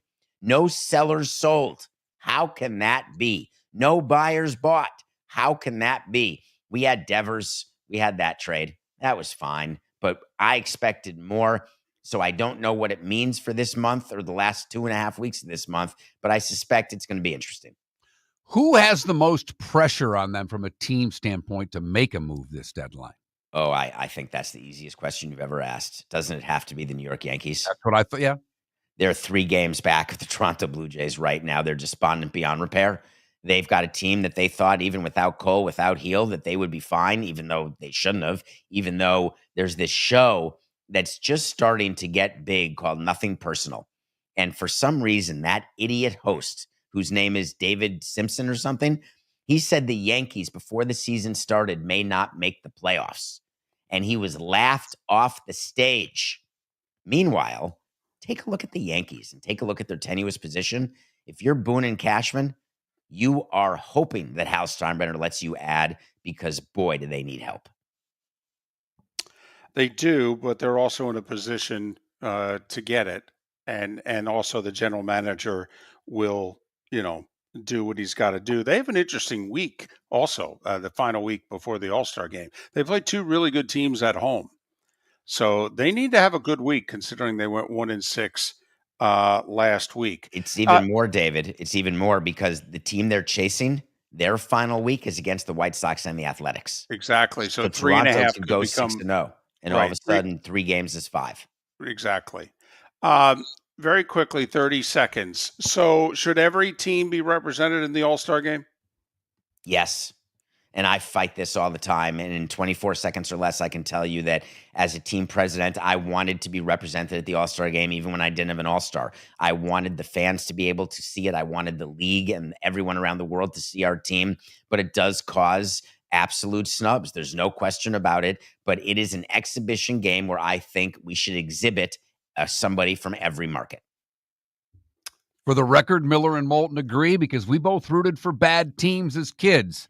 And to see your guy get in the All-Star game as a young fan is a big deal. He's David Sampson. The podcast is nothing personal. We are Miller and Moulton. American Paint Supplies, for nearly 30 years, is your one-stop shop for all your coating needs. If you are a designer, a contractor, a professional painter, or a weekend warrior, American Paint Supplies is the place where experts go to get expert solutions. At 6100 Shirley Street in Naples off of Pine Ridge, American Paint Supplies delivers the best solutions with the best products with the best support. Meet Gene and his team today at American Paint Supplies. Call 239-566-2700. That's 566-2700 or online at AmericanPaintSupplies.net. Wine glasses never fall over until you get a brand new rug. Oh, no! Ketchup bottles act normal till you're wearing a new shirt. Oh, you kidding me? And rocks slide peacefully on the road till the day you get a brand new windshield. Then they fly up off the road and attack without mercy. That's why new windshields from Glass Doctor come with our windshield protection plan. Unlimited repairs and one replacement for 12 months. Don't just fix it, protect it. Glass Doctor, a neighborly company. With summer approaching, time to take care of your own house. So stop into the Floor Meisters and see their huge in-stock selection of carpet. The Floor Meisters has 100 rolls to choose from, starting at $2.99 a square foot for carpet, pad, and installation. Come in and ask for Dave and have him show you the Dream Weaver Select. Many styles and colors to choose from to fit everyone's taste. Floor Meisters, 6281 Naples Boulevard in Naples, right next to Costco, or go to the web, floormeisters.com. Whether you're chasing peak performance, reigniting intimacy, or simply want to feel your best, Game Day Men's Health creates customized game plans to optimize your health. Call 239-427-3441 for our Bonita Springs and Naples location to set up your free testosterone test and consultation. Mention Miller Moulton Radio Show for 10% off your service. Find your maximum self with Game Day Men's Health, Bonita Springs and Naples, Florida. Call 239-427-3441 today. This is Miller and Moulton.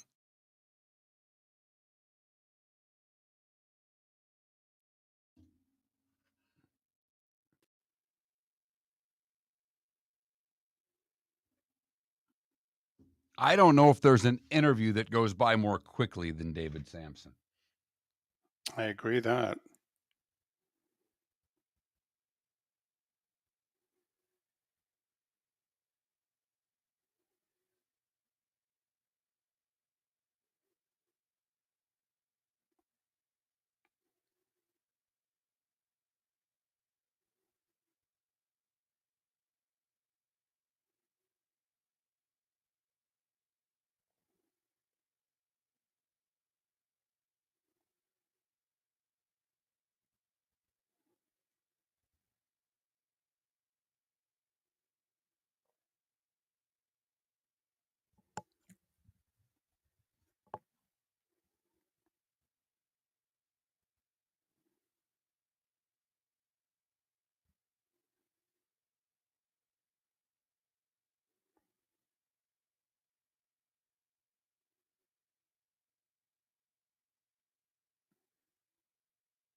Do you know the McMuffin turned 50 this year, David?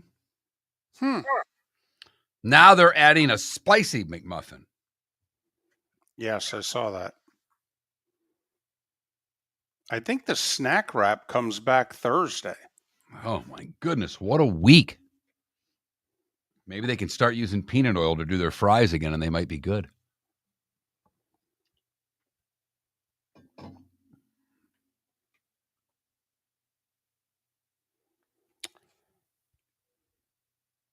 Disagree.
I don't think, Sonny, there's any way that Skeens would get dealt at the deadline. I don't even see it as a possibility.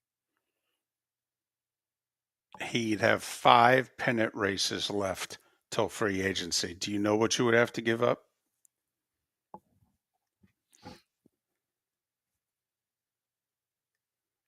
You'd have to give up a top prospect for every year. Seriously. And I mean a top prospect, like your 4 or 5 best.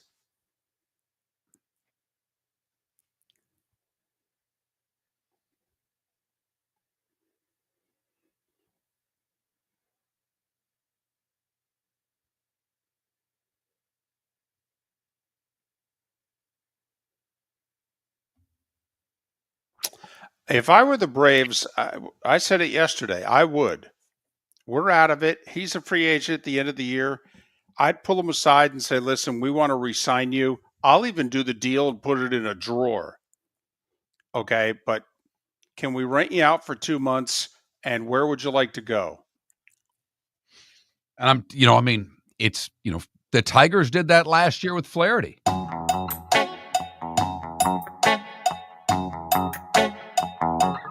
You're listening to Miller and Moulton. And now, here's Mark Miller and David Moulton. 21 minutes past the hour. Miller and Moulton, millerandmoulton.com, Miller_Moulton on X. David Sampson and all our guests always join us on the American Paint Supplies Hotline, your one-stop shop for all your coating needs. Steve Carney, Saria Fernandez, David Sampson, our guests today. Seth Everett, Pat Kerwin, already scheduled to join us tomorrow. I'm doing a little getting ready for football season, reaching out to our regulars and saying, hey, you still in? Remember us? Miller and Moulton? Hello? So far, so good. That's what I like to hear. That's what I like to hear. And wondering if we are going to get not positivity from the standpoint of the guests, because we always get positivity from our guests. But I'm wondering, between Chris Perkins and J.P. Shadrick, how much positivity we'll be talking about during our weekly interviews with our Dolphins and Jags guests. Because I'm confident we're going to have a lot of fun things to talk about with Roy when we talk about the Tampa Bay Bucks. Happened to throw on the TV yesterday afternoon, and the Four Letter Network put up their, odds to go, the projections to go to the Super Bowl from the NFC. And it was the Eagles, and then the Lions, and then I think the Rams may have been next, but the Bucks weren't even in the top 6. And I'm like, are you serious? How's that possible? They're playing in the NFC Championship game. I'm telling you right now. Well, there was no one higher on the Bucks than you. I don't even know if Jason Light and Todd Bowles are as high on the Bucks as you are. So I'm glad you got the fever. I'm hoping that I'm hoping for the Jags to have figured things out, that Liam Cohen can fix Trevor Lawrence and they can be a good football team. They're going to have two dynamic receivers. Can they find any sort of a running game? I actually think they can. But a lot of it depends on how soft their line has been over the last couple of years, and can it be better this year? Well, and their defense was really bad last year. It was one of the 5 worst in the league. So even if Liam can work his magic on the offensive end, their defense needs to improve tremendously for the Jags to contend for a playoff spot. Quick update, we do have sports going on this time of the day across the pond. The All England Lawn and Tennis Club. Taylor Fritz up a set on serve, late second set in his quarterfinal. The 5th seeded, the American. And the top women's seed, Sabalenka, in trouble, down a break, 5-2 late in the first set. Boy, I looked at the odds yesterday, and the numbers are overwhelming that, to bet her, you're not making a lot of money. Whereas there's a few men that still people think can win. Everybody thought the tournament was hers the way the seeding broke down on the women's side, David. She is playing the 104th ranked player in the world, a 37-year-old German in Siegmund. This would be a stunner. In a quarterfinal? Yeah, this would be a stunner. This would be epic. Siegmund up 5-2 in the first. So, and apparently Taylor Fritz just went up 2 sets. So Sigmund Freud's playing who now, did you say? What? Siegmund against Sabalenka. Against Sabalenka. There you go. And Taylor, big points in Scrabble. And Taylor Fritz up 2 sets. It will be interesting. Alcaraz, very popular, playing a road match today. He's playing Cam Norrie on center court. Okay? Norrie, he's from South Africa. Okay, so, he's not playing a Brit. So, but I don't think he will be the one they're rooting for. I think it'll be Norrie. So, anyway. Couple of poll questions on the show today. Go to Miller_Moulton on X, or that Mark Miller, the David Moulton, as well on X to vote. It's National Video Game Day. Do you still play video games? And in a shocking turn of events, the non-video game person has come out strong in the latter half of the show. It is now the no's leading 53 to 47%. And the Canes, of which Florida team will win the most games this season in college football. Right now, 54% of you say the Canes, 32% of you say the Gators, 10% the Noles, and 3% UCF. Norrie, by the way, born in South Africa, but considers himself a Brit. What's funny is the British tennis fans have never fully embraced him like he was Andy Murray or Tim Henman. I wonder if they do so today. Because for as much as they loved Roger Federer, when Andy Murray played Federer, that whole place rooted for Andy Murray. So I'll be curious whether Alcaraz plays a road match today like he's in the Davis Cup. Well, I don't know if it'll matter. Might not. If Alcaraz has any sort of form, right, it shouldn't be a problem. But to your point, David, if it is a road game and he falls behind early at all, then the pressure mounts. Norrie, a lefty. All right. Sometimes it causes problems. We'll see. But Taylor Fritz up 2 sets. The American tried to make the semis. And the top-seeded woman's down 5-2 late first set. And what would be a stunner to a not even top 100 player. So in our discussions of should every team have an all-star, Steve Carney, the only one of the 4 people talking baseball today. Miller and Moulton, obviously, David Sampson and Steve Carney. But the two of us and David Sampson think everybody should have an all-star. Steve Carney, who grew up in the Northeast rooting for the Red Sox, says no. See, I rooted for good teams. Roger Clemens played in the all-star game. Wasn't worried about whether or not we deserved it. Right. We Before did that, deserve one. right. Before that, I had Yaz, I had Fisk, I had Lynn, I had Rice. I was good. Yeah. I had guys that, hell, they got more votes than Yankee players. I mean, so no, we're good. Miller and Moulton were like, must have been nice rooting for at least a good team growing up. Damn. But I don't think it's as big a deal as it would be when the All-Star game was personal.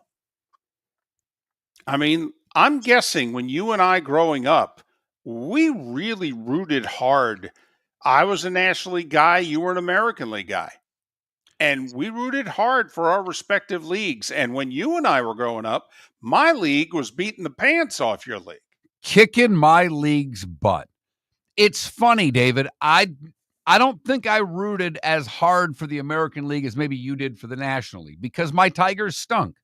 But at the same time, down the road on I-75, there was this baseball team in Cincinnati that caught my attention. And I remember, I went to Cincinnati for a birthday. Like, my parents asked me what I wanted to do for my birthday. So I want to go see a Cincinnati Reds game. And so we went to Riverfront, and I saw the Big Red Machine as a little kid, probably 10 years old. And they were still in their heyday, and that was a big deal to me. So I always had a soft spot for those players. But I think I've told it before.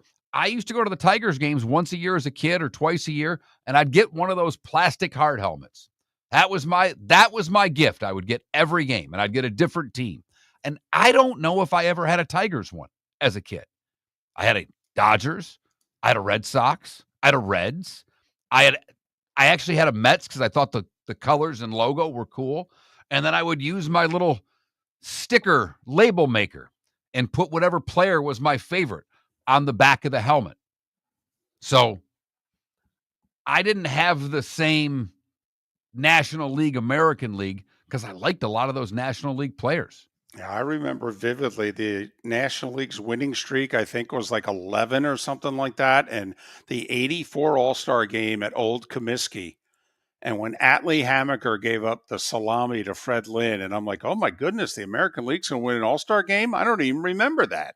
For over 50 years, the Nolan family has been dedicated to protecting local families. Nolan Family Insurance is a second-generation independent agency that specializes in home, flood, auto, and boat insurance. They take the time needed to explain your coverage options and answer your questions so you can make an informed decision that's right for you. If you're looking for an agency that treats you like family, call 941-639-1122 or go to NolanAgency.com. That's 941-639-1122 or NolanAgency.com. With summer approaching, time to take care of your own house. So stop into the Floor Meisters and see their huge in-stock selection of carpet. The Floor Meisters has 100 rolls to choose from, starting at $2.99 a square foot for carpet, pad, and installation. Come in and ask for Dave and have him show you the Dream Weaver Select. Many styles and colors to choose from to fit everyone's taste. Floor Meisters, 6281 Naples Boulevard in Naples, right next to Costco, or go to the web, floormeisters.com. Mark Miller for Sleep Treatment Direct. They are helping me with sleep apnea. And by helping me,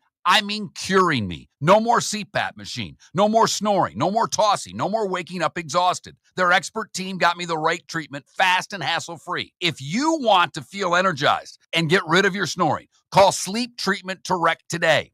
444-1741. That's 239-444-1741. Sleep Treatment Direct. Sleep safe and Miller sound. and Moulton are very grateful to you, the listeners, for making us one of the highest rated shows for men, because the working man is one of the toughest demos to reach, and we do. Great sponsors like Floor Meisters, American Paint Supplies, Glass Doctor, Sleep Treatment Direct, Game Day Men's Health, and Molly Maid recognize that, and we thank them. And if you own a business and working men are your clientele, the most cost-effective way to reach them is through us. Text Miller and Moulton at 21,000 or directly via X at that Mark Miller or the David This is Miller and Moulton.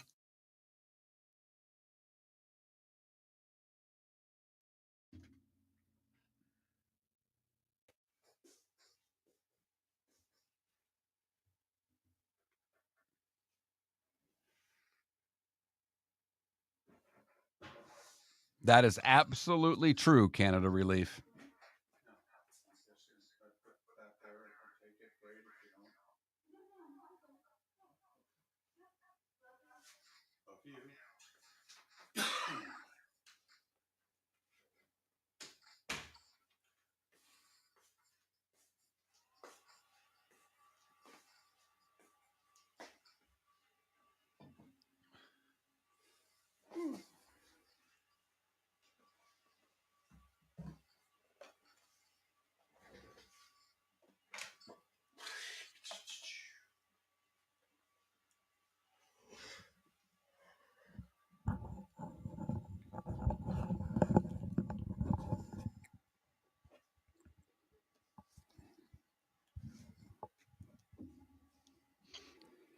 Dang, I've gotten to almost all the things I've texted to myself today, David. Okay. Got one for tomorrow. One good, bad, and ugly for tomorrow already. Life is good.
Got a text from someone telling me about the pinball asylum.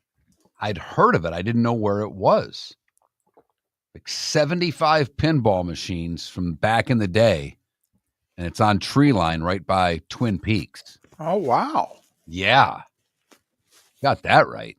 It's not far for you. No.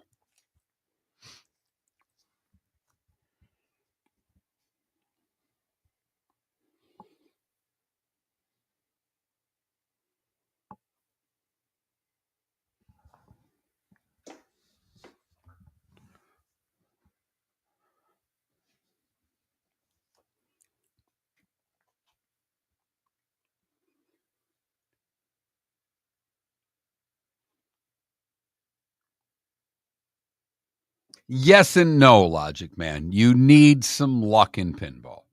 There's skill involved, but you need a lot of luck. A lot of things outside of your control.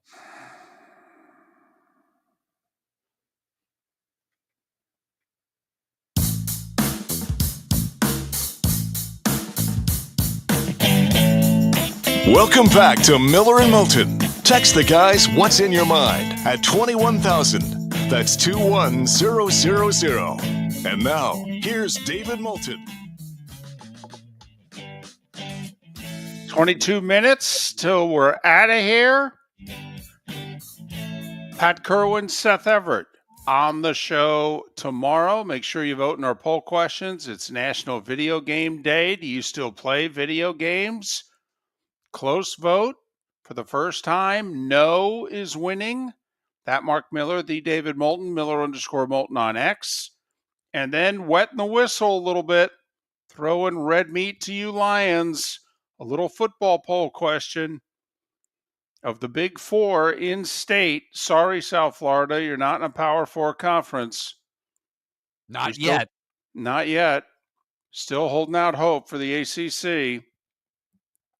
Which of Miami, Florida, Florida State, or UCF do you think will end up with the most wins this year? Miami seemingly running away with it. Vote accordingly. Do you happen to catch the ACC finally finalized their agreement with Florida State and Clemson, but there's that funky out for the super conference? Super conference clause, yes. Right. Just thought that was interesting. So what defines a super conference? Right. Is it simply getting up and leaving for another conference? Is that enough? Or is it the crumbling of the conferences to form a super league where, as we've talked about, do the big boys one day break away after this agreement for the playoff that goes into the 2030s? Although they can't agree. They've got till December 1st, and they don't know what they're doing. Big 10 and the SEC are on opposite sides right now. The Big 12 and ACC threatening to derail anything and everything. As of right now, this 12-team thing's going to keep on keeping on. We'll see. Got a lot of time left. It's that time again, nearing the end, but not quite there yet. Here's Mark Miller with Today Was the Day When. And Today Was the Day When is brought to you by Game Day Men's Health. Online, it's very simple, GameDayMen'sHealth.com. Or you can call them 239-427-3441. That's 427-3441. Locations in Bonita Springs and Naples. Mention Miller and Moulton, and you get 10% off your service. We start today in 1776, kind of a big year in our nation's history. Colonel John Nixon gives the first public reading of the Declaration of Independence to citizens in Philadelphia. You know I love these, David. Today in 1889, John L. Sullivan successfully defends his last officially sanctioned bare-knuckle world heavyweight prize-fighting champion. Jake Kilrain's trainer throws in the towel after 75 one-minute rounds.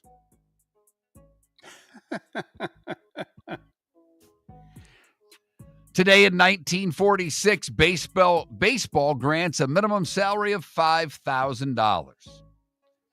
It was today in 47 that Roswell Daily Record reports an alien aircraft had crashed near a local ranch with the headline, RAAF captures flying saucer in Roswell region.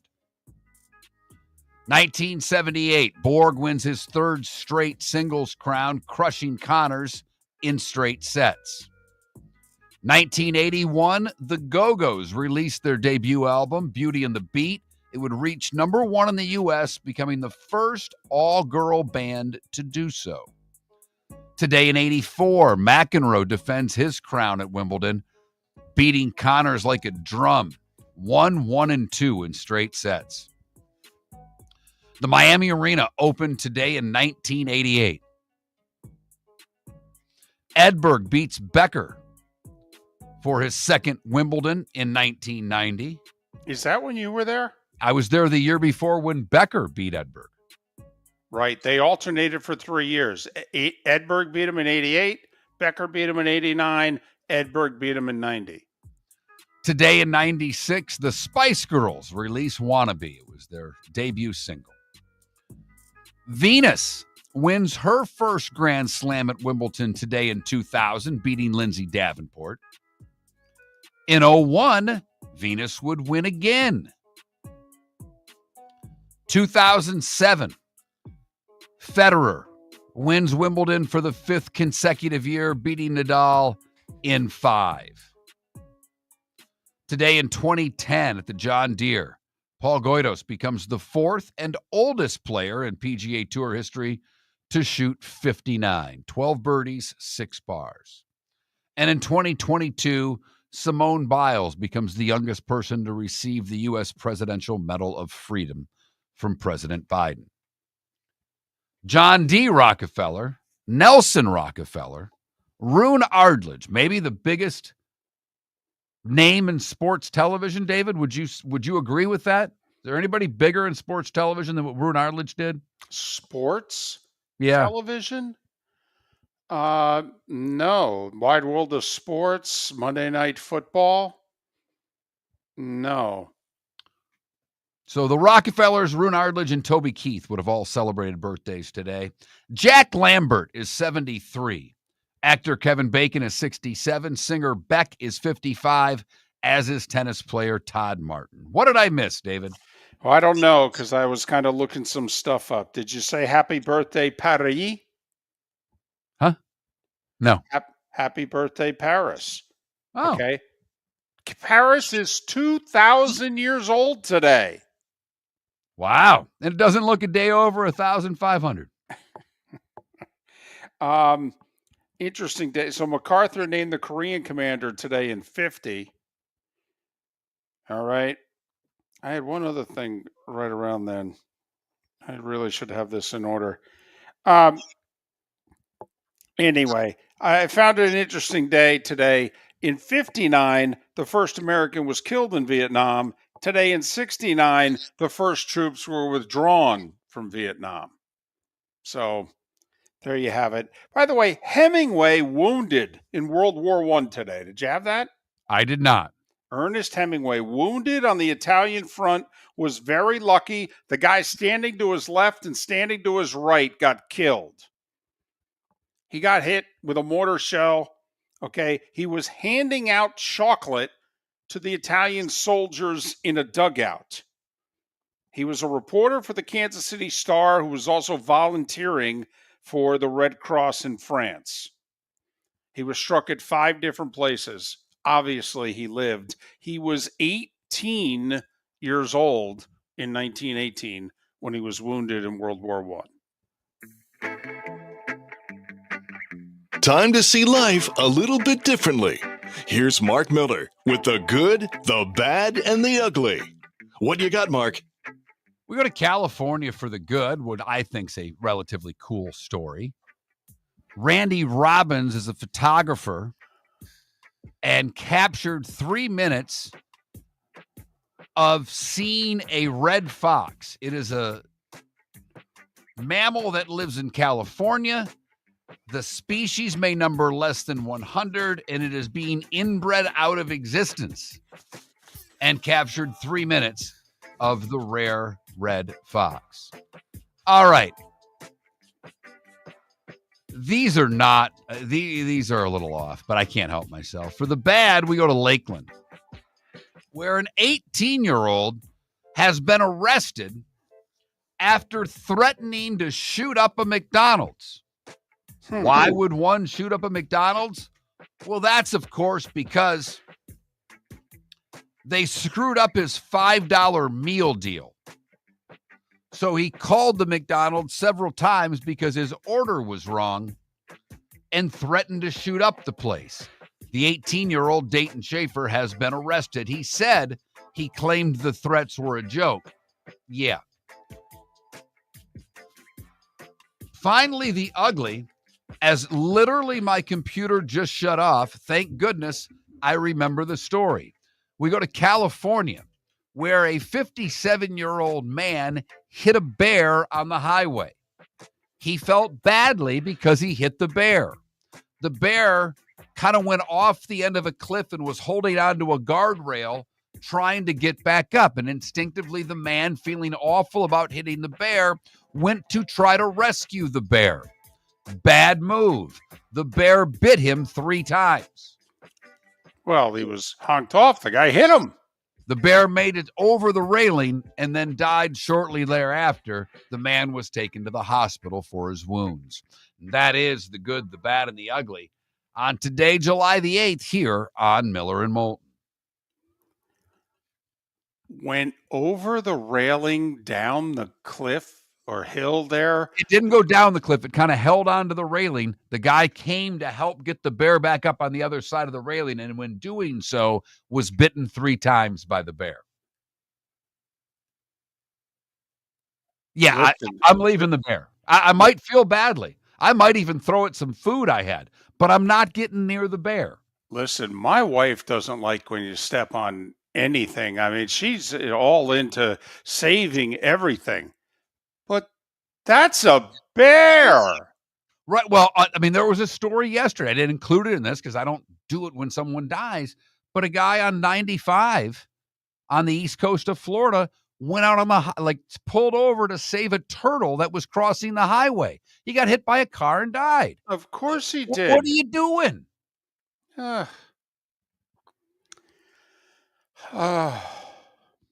right. Listen, everybody's playing in baseball today. So you got 15 games. There are 4 of them that involve playoff teams facing one another.